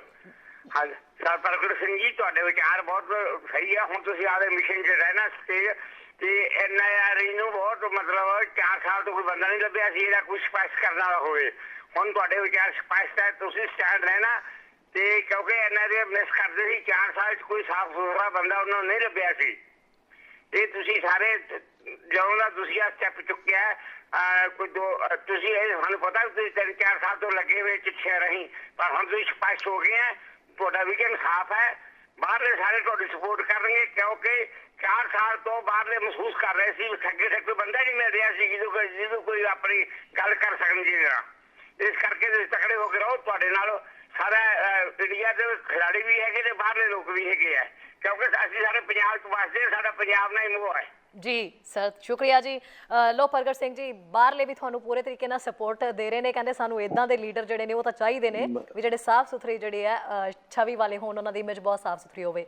ਖੈਰ ਪ੍ਰਗਟ ਸਿੰਘ ਜੀ, ਆਪਾਂ ਗੱਲ ਦੇਖੋ, ਮੈਂ ਤਾਂ ਸ਼ਰੀ ਜੀ ਦੇਖੋ ਬੇਸਿਕਲੀ ਚਲੋ ਧੰਨਵਾਦ ਵੀ ਕਰਨਾ ਚਾਹੁੰਦਾ। ਦੇਖੋ ਮੈਂ ਤਾਂ ਇਹ ਚਾਹੁੰਦਾ ਕਿ ਜੋ ਦੇਖੋ ਐਨਆਰਆਈਜ਼ ਦਾ ਬਹੁਤ ਵੱਡਾ ਰੋਲ ਹੈਗਾ। ਮੈਂ ਐਨਆਰਆਈਜ਼ ਨੂੰ ਹਮੇਸ਼ਾ ਇੱਕੋ ਗੱਲ ਕਹਿਣਾ ਹੁੰਦਾ ਕਿ ਤੁਸੀਂ ਆਪਣੇ ਪਿੰਡ ਜਾ ਕੇ ਪਿੰਡ ਵਾਲਿਆਂ ਦੀ ਸੋਚ ਬਦਲੋ, ਕਿਉਂਕਿ ਜਿੱਥੇ ਬੇਸ ਤੇ ਪ੍ਰੋਬਲਮ ਹੈਗੀ ਆ ਉਹ ਹੈਗੀ ਆ ਵੀ ਤਾਏ ਦੀ ਚਾਚੇ ਨਾਲ ਨਹੀਂ ਬਣਦੀ। ਜੇ ਤਾਏ ਨੇ ਖੱਬੇ ਪਾਸੇ ਜਾਣਾ ਤੇ ਚਾਚੇ ਨੇ ਪੱਕਾ ਹੀ ਆ ਵੀ ਸੱਜੇ ਪਾਸੇ ਜਾਣਾ। ਕਿਉਂਕਿ ਜਦੋਂ ਅਸੀਂ ਡਿਸਕਸ਼ਨ ਲਈ ਪਿੰਡ ਲੈਵਲ ਤੇ ਅਸੀਂ ਉੱਥੇ ਇਹ ਚੀਜ਼ਾਂ ਨਹੀਂ ਉਭਾਰਾਂਗੇ, ਕਿਉਂਕਿ ਜੇ 2 ਗਰੁੱਪ ਬਣੇ ਹੈਗੇ ਆ, ਪੋਲੀਟੀਕਲ ਬੰਦੇ ਨੂੰ ਬੜਾ ਸੌਖਾ ਕਿ ਆਹ ਮੇਰਾ ਧੜਾ ਤੇ ਆਹ ਦੂਜੇ ਦਾ ਧੜਾ, ਕਿਉਂਕਿ ਜਦੋਂ ਧੜਿਆਂ ਚੋਂ ਨਿਕਲ ਕੇ ਅਸੀਂ ਗੱਲ ਕਰਾਂਗੇ, ਪੰਜਾਬੀਅਤ ਦੀ ਗੱਲ ਕਰਾਂਗੇ, ਕਿਉਂਕਿ ਮੈਂ ਇਹ ਵੀ ਮਹਿਸੂਸ ਕਰ ਕਿ ਜਿਨ੍ਹਾਂ ਬੰਦਿਆਂ ਦਾ ਵਿਜ਼ਨ ਰਾਜਪੁਰੇ ਤੋਂ ਉਰੇ ਦਾ ਆ, ਉਹਨਾਂ ਨੂੰ ਇਦਾਂ ਸਮੱਸਿਆਵਾਂ ਹੈਗੀਆਂ। ਲੇਕਿਨ ਐਜ਼ ਨੇ ਇੱਥੇ ਦਾ ਵੀ ਦੇਖ ਲਿਆ, ਲੇਕਿਨ ਦੁਨੀਆ ਦਾ ਵੀ ਦੇਖ ਲਿਆ। ਤੇ ਮੇਰੀ ਇੰਨੀ ਕੁ ਸਾਰਾਈਜ਼ ਨੂੰ ਬੇਨਤੀ ਹੈਗੀ ਆ ਵੀ ਜੇ ਆਪਣੇ ਪਿੰਡ ਦੇ ਵਿੱਚ ਉਹਨਾਂ ਨੂੰ ਬੇਸਿਕਲੀ ਐਜੂਕੇਸ਼ਨ ਦੇ ਕੇ, ਕਿਉਂਕਿ ਆਪਾਂ ਕਹੀਏ ਵੀ ਉਹ ਇਹਨਾਂ ਦੀਆਂ ਹੈਬਿਟਸ ਆਪਣੀਆਂ ਚੇਂਜ ਕਰ ਲਾਂਗੇ, ਸ਼ਾਇਦ ਇਹ ਪੋਸੀਬਲ ਨਹੀਂ ਹੈਗਾ। ਲੇਕਿਨ ਇਹ ਬੇਸ ਹੈਗਾ ਸਾਡੀ ਪੋਲਿਟਿਕਸ ਦੀ ਪ੍ਰੋਬਲਮ ਦਾ ਬੇਸ ਹੈ ਕਿ ਜੇ ਸਾਨੂੰ ਨਹੀਂ ਪੁੱਛਣਗੇ ਲੋਕ, ਜਦੋਂ ਸਾਨੂੰ ਇਹ ਨਹੀਂ ਪੁੱਛੇ ਵੀ ਹਾਂ ਵੀ ਤੁਹਾਡਾ ਬਜਟ ਕਿਆ ਹੈਗਾ, ਤੁਸੀਂ ਬਜਟ ਦੇ ਵਿੱਚ ਵਿੱਚ ਕੀ ਪ੍ਰੋਵੀਜ਼ਨਸ ਕੀਤੇ ਹੈਗੇ ਆ, ਕਿੱਥੋਂ ਤੁਹਾਨੂੰ ਪੈਸੇ ਆਉਣੇ ਹੈਗੇ ਆ, ਕਿੱਥੇ ਤੁਸੀਂ ਸਪੈਂਡ ਕਰਨੇ ਹੈਗੇ ਆ। ਤੇ ਲੋਕੀ ਜੇ ਸਿਰਫ ਇੱਥੇ ਤੱਕ ਹੀ ਰਹਿਣਗੇ ਵੀ ਹਾਂ ਵੀ ਤੁਸੀਂ ਸਾਡੇ ਫਲਾਣੇ ਥਾਣੇਦਾਰ ਨੂੰ ਫੋਨ ਕਰ ਦਿਓ, ਫਲਾਣੇ ਥਾਣੇਦਾਰ ਨੂੰ ਫੋਨ ਕਰ ਦਿਓ। ਅੱਛਾ, ਪੋਲੀਟੀਸ਼ੀਅਨਸ ਨੂੰ ਇਹ ਗੱਲ ਬੜੀ ਸੌਖੀ ਲੱਗਦੀ, ਉਹਨੂੰ ਐ ਲੱਗਦਾ ਵੀ ਮੇਰੇ ਕੋਲ ਤਾਂ ਪੱਕੀ ਪਕਾਈ ਸਾਰੀ ਖੀਰ ਆ ਤੇ ਮੈਂ ਤਾਂ ਸਿਰਫ ਜਾ ਕੇ ਬਹਿਣਾ ਹੀ ਆ ਉੱਥੇ। ਸੋ ਇਹ ਸਾਰੀਆਂ ਚੀਜ਼ਾਂ ਜਿਹੜੀਆਂ, ਕਿਉਂਕਿ ਸਾਨੂੰ ਮੈਚੁਰ ਡੈਮੋ ਵੱਲ ਨੂੰ ਤੁਰਨ ਦੀ ਜ਼ਰੂਰਤ ਹੈਗੀ ਆ। ਜੇ ਅਸੀਂ ਮੈਚੁਰ ਡੈਮੋਕ੍ਰੇਸੀ ਵੱਲ ਨੂੰ ਨਹੀਂ ਤੁਰਾਂਗੇ ਤੇ ਆਉਣ ਵਾਲੇ ਸਮੇਂ ਦੇ ਵਿੱਚ ਸਾਡਾ ਹੋਰ ਵੀ ਬਹੁਤ ਵੱਡਾ ਨੁਕਸਾਨ, ਜਿਹੜਾ ਹੌਲੀ ਹੌਲੀ ਜਿੱਧਰ ਨੂੰ ਅਸੀਂ ਗਿਰਾਵਟ ਵੱਲ ਨੂੰ ਜਾ ਰਹੇ ਹਾਂ, ਜਦੋਂ ਇਸ ਟਨਿਓਰ, ਇਸ ਸਰਕਾਰ ਦੀ ਟਨਿਓਰ ਨੇ ਖਤਮ ਹੋਣਾ ਤੇ ਲਗਭਗ 3 ਲੱਖ ਕਰੋੜ ਦਾ ਕਰਜ਼ਾ ਹੋਣਾ। ਔਰ 3 ਲੱਖ ਕਰੋੜ ਦਾ ਕਰਜ਼ਾ ਮਤਲਬ ਇਹ ਹੋਇਆ ਕਿ 30 ਤੋਂ 35 ਹਜ਼ਾਰ ਕਰੋੜ ਰੁਪਈਆ ਸਿਰਫ ਸਾਨੂੰ ਡੈਟ ਸਰਵਿਸ ਦਾ ਦੇਣਾ ਪੈਣਾ। ਕਿਉਂਕਿ ਅੱਜ ਦੁਨੀਆ ਦੇ ਉੱਤੇ ਜੇ ਅਸੀਂ ਇਸ ਨੂੰ ਠੀਕ ਨਹੀਂ ਕਰਾਂਗੇ ਤੇ ਅਸੀਂ ਕਿਸੇ ਘਰ ਦੀ ਖੁਸ਼ਹਾਲੀ ਨਹੀਂ ਰੱਖਾਂਗੇ, ਆਉਣ ਵਾਲੀ ਜਨਰੇਸ਼ਨ ਨੂੰ ਅਸੀਂ ਐਜੂਕੇਟ ਨਹੀਂ ਕਰਾਂਗੇ, ਸਮੇਂ ਦਾ ਹਾਣੀ ਨਹੀਂ ਬਣਾਵਾਂਗੇ ਤੇ ਆਉਣ ਵਾਲੇ ਸਮੇਂ 'ਚ ਉਹ ਨਾ ਉਸ ਐਜੂਕੇਸ਼ਨ ਨੂੰ ਉਹ ਸਹੀ ਇਸਤੇਮਾਲ ਕਰਕੇ ਚੰਗੇ ਪਾਸੇ ਨੂੰ ਤੁਰ ਸਕਣਗੇ, ਬਲਕਿ ਸਾਡੇ ਪੰਜਾਬ ਨੂੰ ਵੀ ਬਹੁਤਾ ਅੱਗੇ ਨਹੀਂ ਲਿਜਾ ਸਕਦੇ। ਜੀ ਪ੍ਰਗਟ ਸਿੰਘ ਜੀ, ਇਸ ਤੋਂ ਪਹਿਲਾਂ ਆਪਾਂ ਗੱਲ ਕਰ ਰਹੇ ਸੀਗੇ ਵੀ ਦੋਵੇਂ ਹੀ ਖਿਡਾਰੀ ਹੋ ਤੁਸੀਂ ਵੀ, ਨਵਜੋਤ ਸਿੰਘ ਸਿੱਧੂ ਵੀ, ਖਿਡਾਰੀ ਜਗਤ ਦੇ ਜਿਹੜੇ ਬੰਦੇ ਨੇ, ਸ਼ਖਸ ਨੇ, ਉਹ ਆਲਰੇਡੀ ਟੀਮ ਦੇ ਨਾਲ ਜਿਹੜਾ ਮਿਲ ਜੁਲ ਕੇ ਚੱਲਦੇ ਨੇ ਤੇ ਉਹਨਾਂ ਦੇ ਉੱਤੇ ਹੀ ਇਸ ਟਾਈਮ ਜਿਹੜੇ ਟੈਗ ਲੱਗ ਰਹੇ ਨੇ ਤੇ ਬਾਗੀ ਵਿਧਾਇਕਾਂ ਦੀ ਲਿਸਟ ਵਿੱਚ ਉਹਨਾਂ ਨੂੰ ਸ਼ਾਮਿਲ ਕੀਤਾ ਜਾ ਰਿਹਾ। ਤੁਸੀਂ ਮੇਨ ਇਹਦਾ ਰੀਜ਼ਨ ਮੰਨਦੇ ਕੀ ਹੋ, ਕਿਉਂ ਇਹ ਬਾਰ-ਬਾਰ ਇਸ ਤਰ੍ਹਾਂ ਦੇ ਟੈਗ ਲਾਏ ਜਾਂਦੇ ਤੇ ਤੁਹਾਨੂੰ ਬਾਗੀਆਂ ਦੇ ਜਿਹੜੀ ਹੈ ਲਿਸਟ ਵਿੱਚ ਸ਼ਾਮਿਲ ਕਰ ਦਿੱਤਾ ਜਾਂਦਾ ਹੈ? ਐਕਚੁਅਲੀ ਤਾਂ ਸ਼ੈਰੀ ਜੀ ਡਿਫਰੈਂਸ ਆਫ ਓਪੀਨੀਅਨ ਹੈ। ਜੇ ਮੈਂ ਤਾਂ ਦੇਖੋ, ਮੈਂ ਤਾਂ ਇਹ ਕਹਿਣਾ ਹੁੰਦਾ ਕਿ ਜੇ ਤੁਹਾਡੀ ਵਾਲੀ ਗੱਲ ਆਪਾਂ ਉਹ ਮੰਨ ਲੈਂਦੇ ਆ, ਜੇ ਮੇਰੇ ਵਾਲੀ ਗੱਲ ਠੀਕ ਆ ਆਪਾਂ ਉਹ ਮੰਨ ਲੈਂਦੇ ਆ, ਤੇ ਜੇ ਆਪਣੇ ਨਾਲੋਂ ਕੋਈ ਤੀਜਾ ਬੰਦਾ ਸਿਆਣੀ ਗੱਲ ਕਰਦਾ ਆਪਾਂ ਉਹ ਮੰਨ ਲੈਂਦੇ। ਜਦੋਂ ਡਿਫਰੈਂਸ ਆਫ ਓਪੀਨੀਅਨ ਤੁਸੀਂ ਇਸ ਗੱਲ ਨੂੰ ਸਮਝਣ ਦੀ ਜਾਂ ਇਸ ਗੱਲ ਨੂੰ ਮੰਨਣ ਦੀ ਕੋਸ਼ਿਸ਼ ਨਹੀਂ ਕਰਦੇ, ਕਿਉਂਕਿ ਸਾਡੇ ਬਹੁਤੇ ਸਿਸਟਮ ਦੇ ਵਿੱਚੋਂ ਜਿਹੜੇ ਨਾਰਮਲ ਪੋਲੀਟੀਸ਼ੀਅਨਸ ਆਉਂਦੇ ਹੈਗੇ ਆ, ਉਹ ਘਸੇ ਹੋਏ ਇੰਨੇ ਆਉਂਦੇ ਹੈਗੇ ਆ, ਉਹਨਾਂ ਦੀ ਰੀੜ ਦੀ ਹੱਡੀ ਹੁੱਡੀ ਬਹੁਤੀ ਹੁੰਦੀ ਨਹੀਂ ਹੈ। ਕਿਉਂਕਿ ਅਸੀਂ ਸਿਰਫ ਇਸ ਗੱਲ ਲਈ ਨਹੀਂ ਆਏ ਸੀਗੇ ਜਾਂ ਇਸ ਸਿਸਟਮ ਦੇ ਵਿੱਚ ਨਹੀਂ ਆਏ ਸੀ ਵੀ ਹਾਂ ਵੀ ਅਸੀਂ ਲਾਈਨ ਟੋ ਕਰੀ ਜਾਈਏ। ਜੇ ਚੰਗੀ ਲਾਈਨ ਆ, ਵੀ ਆਲਵੇਜ਼ ਟੋ ਇਟ, ਕੋਈ ਇਹੋ ਜਿਹੀ ਪ੍ਰੋਬਲਮ ਵੀ ਹੈ ਨਹੀਂ। ਤੇ ਜੇ ਕੋਈ ਗੱਲ ਠੀਕ ਨਹੀਂ ਹੈਗੀ ਤਾਂ ਫਿਰ ਜਦੋਂ ਸਾਡੀ ਗੱਲ ਨਹੀਂ ਸੁਣਦੇ ਤਾਂ ਫਿਰ ਸਾਨੂੰ ਕਹਿਣ ਦਾ ਹੱਕ ਤਾਂ ਹੈਗਾ, ਤੇ ਫਿਰ ਦੂਜੀ ਗੱਲ ਆ ਕਹਿਣ ਦੇ ਗਟਸ ਵੀ ਹੈਗੇ ਆ ਬਹੁਤੇ ਪੋਲੀਟੀਸ਼ੀਅਨਾਂ 'ਚ। ਮੈਂ ਸੱਚੀ ਗੱਲ, ਇੱਕ ਦਿਨ ਮੈਂ ਇੱਕ ਮਿਨਿਸਟਰ ਨਾਲ, ਮੇਰੇ ਨਾਲ ਕਿਸੇ ਨਾਲ ਗੱਲ ਹੋਈ, ਮੈਨੂੰ ਕਹਿੰਦੇ ਪ੍ਰਗਟ ਬਹਿ ਜਾ ਵੀ ਤੂੰ ਕਈ ਚੀਜ਼ਾਂ ਕਹਿਣਾ, ਤੇ ਕਹਿੰਦੇ ਮੈਂ ਅੱਜ ਤੋਂ 45 ਸਾਲ ਪਹਿਲਾਂ ਇੱਕ ਪਿੰਡ ਦਾ ਪੰਚ ਜਾਂ ਸਰਪੰਚ ਬਣਿਆ ਸੀ, ਉਦੋਂ ਤੋਂ ਲੈ ਕੇ ਹੁਣ ਤੱਕ ਮੈਂ 4 ਵਾਰੀ ਐਮਐਲਏ ਬਣਿਆ ਤੇ ਹੁਣ ਜਾ ਕੇ ਮਿਨਿਸਟਰ ਬਣਿਆ, ਤੇ ਉਦੋਂ ਤੋਂ ਲੈ ਕੇ ਹੁਣ ਤੱਕ ਮੈਂ ਪਤਾ ਨਹੀਂ ਕਿੰਨੇ ਕੁ ਲੋਕਾਂ ਦੇ ਗੋਡੀ ਹੱਥ ਲਾਏ, ਕਿੰਨੇ ਕੁ ਪੈਸੇ ਕਿਸੇ ਨੂੰ ਦਿੱਤੇ, ਕਿੰਨਾ ਕੁ ਸਮਾਂ ਬਰਬਾਦ ਕੀਤਾ, ਤੇ ਜੇ ਹਜੇ ਵੀ ਤੂੰ ਸਮਝੇ ਵੀ ਮੇਰੀ ਰੀੜ ਦੀ ਹੱਡੀ ਹੈਗੀ ਆ, ਅੱਛਾ ਮੇਰਾ ਉਹਦੇ ਬਾਰੇ ਨਜ਼ਰੀਆ ਹੀ ਬਦਲ ਗਿਆ। ਮੈਂ ਕਿਹਾ ਗੱਲ ਤਾਂ ਠੀਕ ਆ, ਕਿਉਂਕਿ 40-45 ਸਾਲ ਜਿਸ ਬੰਦੇ ਨੇ ਉਹ ਕੰਮ ਕੀਤਾ ਹੋਵੇ, ਤੇ ਜੇ ਫਿਰ ਉਹਦੇ ਤੋਂ ਬਹੁਤ ਅਸੀਂ ਗਟਸ ਵਾਲੀਆਂ ਜਿਹੜੀਆਂ ਗੱਲਾਂ ਸਮਝੀਏ, ਮੈਨੂੰ ਲੱਗਦਾ ਉਹ ਵੀ ਗੱਲ ਠੀਕ ਨਹੀਂ ਹੈਗੀ। ਔਰ ਇੱਕ ਦੂਸਰਾ ਇਹ ਆ ਕਿ ਪੋਲਿਟਿਕਸ ਦੇ ਵਿੱਚ ਮਾਹੌਲ ਇਹੋ ਜਿਹਾ ਬਣ ਗਿਆ ਕਿ ਕਿਸੇ ਨੂੰ ਵੀ ਕੌਨਫੀਡੈਂਸ ਹੀ ਨਹੀਂ ਆਉਣ ਦੇਣਾ, ਉਹ ਡਿਸਕਸ਼ਨ ਹੀ ਨਹੀਂ ਹੋਣੀ। ਕੋਰੀਡੋਰ ਦੇ ਵਿੱਚ 5-7 ਬੰਦਿਆਂ, ਉਹਨਾਂ ਦਾ ਜਮਾਵੜਾ ਇਕੱਠਾ ਹੋ ਜਾਣਾ ਜਿਨ੍ਹਾਂ ਦਾ ਆਪਣੀ ਕ੍ਰੈਡੀਬਿਲਿਟੀ ਕੋਈ ਨਹੀਂ ਹੈ, ਸਿਰਫ ਉਹਨਾਂ ਨੇ ਫੈਸਿਲਿਟੇਟ ਕਰ ਜਿਹੜੀਆਂ ਦੂਸਰੀਆਂ ਮਾੜੀਆਂ ਚੀਜ਼ਾਂ ਹੁੰਦੀਆਂ, ਕਿਉਂਕਿ neither they are elected people ਨੌਰ ਦੇ ਆਰ ਸਿਲੈਕਟਡ ਪੀਪਲ, ਕਿਉਂਕਿ ਨਾ ਬਿਊਰੋਕਰੈਟਸ ਆ ਤੇ ਨਾ ਉਹ ਕਿਤੇ ਇਲੈਕਟ ਹੋ ਕੇ ਆਏ ਆ, ਉਹ ਤਾਂ ਪਿਓਰਲੀ ਚਮਚਾਗਿਰੀ ਤੇ ਹੁੰਦੇ ਆ। ਔਰ ਉਹ ਜਿਹੜਾ ਨੁਕਸਾਨ ਏਡਾ ਕੁ ਕਰ ਜਾਂਦੇ ਆ, ਉਹ ਪਿਛਲੀ ਸਰਕਾਰ ਦੇ ਵਿੱਚ ਵੀ ਮੈਂ ਦੇਖਿਆ ਤੇ ਇਸ ਵਾਰੀ ਵੀ ਦੇਖਿਆ। ਔਰ ਉਹਨਾਂ ਨਾਲ ਮੇਰੀ ਕਦੀ ਨਹੀਂ ਬਣੀ, ਇਸ ਕਰਕੇ ਨਹੀਂ ਬਣੀ ਕਿਉਂਕਿ ਉਹਨਾਂ ਦਾ ਵਿੱਚ ਰੋਲ ਹੀ ਨਹੀਂ ਹੁੰਦਾ, ਉਹਨਾਂ ਦਾ ਤਾਂ ਰੋਲ ਫੈਸਿਲਿਟੇਟ ਕਰਨ ਦਾ ਹੁੰਦਾ, ਤੇ ਉਹ ਫਿਰ ਕਿਸੇ ਨੂੰ ਅਲਾਉ ਕਰਦੇ ਆ, ਕਿਸੇ ਨੂੰ ਅਲਾਉ ਨਹੀਂ ਕਰਦੇ, ਜਿਹੜਾ ਉਹਨਾਂ ਨੂੰ ਸੂਟ ਕਰਦਾ ਉਹਨੂੰ ਕਰਦੇ ਆ, ਜਿਹੜਾ ਆਣ ਕੇ ਕਹਿੰਦਾ ਵੀ ਤੁਹਾਡੇ ਵਰਗਾ ਨਾ ਪੈਦਾ ਹੋਇਆ ਨਾ ਪੈਦਾ ਹੋਣਾ, ਉਹ ਜਦੋਂ ਇਦਾਂ ਦੀਆਂ ਗੱਲਾਂ ਕਰਦੇ ਆ ਤੇ ਦੈਨ ਫਿਰ ਅਲਟੀਮੇਟਲੀ ਬੰਦਾ ਤਾਂ ਬੰਦਾ ਹੀ ਆ ਨਾ।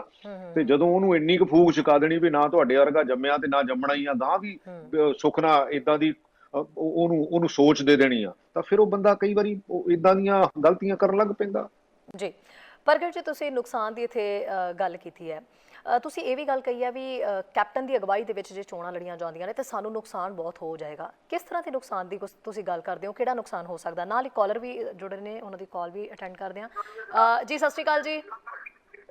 ਹਾਂਜੀ ਹਾਂਜੀ ਸ਼ਹਿਰੀ ਜੀ, ਤੁਹਾਨੂੰ ਤੇ ਆਪਣੇ ਪ੍ਰਗਟ ਸਿੰਘ ਨੂੰ ਬਹੁਤ ਪ੍ਰੇਮ ਭਾਈ ਸਤਿ ਸ੍ਰੀ ਅਕਾਲ। ਅਸੀਂ ਮੈਂ ਤੁਹਾਡੇ ਸੁਝਾਅ ਸੁਣਦੇ ਹਾਂ ਜੀ ਅਸੀਂ ਤਾਂ ਪ੍ਰਗਟ ਸਿੰਘ ਨੂੰ ਆਪਣੇ ਖੇਡ ਮੰਤਰੀ ਬਣਿਆ ਦੇਖਣਾ ਚਾਹੁੰਦੇ ਹਾਂ, ਕਿਉਂਕਿ ਸਾਡੇ ਬੱਚਿਆਂ ਨੂੰ ਸੇਧ ਮਿਲੇ। ਮੈਂ ਸਰੀ ਤੋਂ ਬੋਲਦੀ ਹਾਂ ਕੈਨੇਡਾ ਤੋਂ।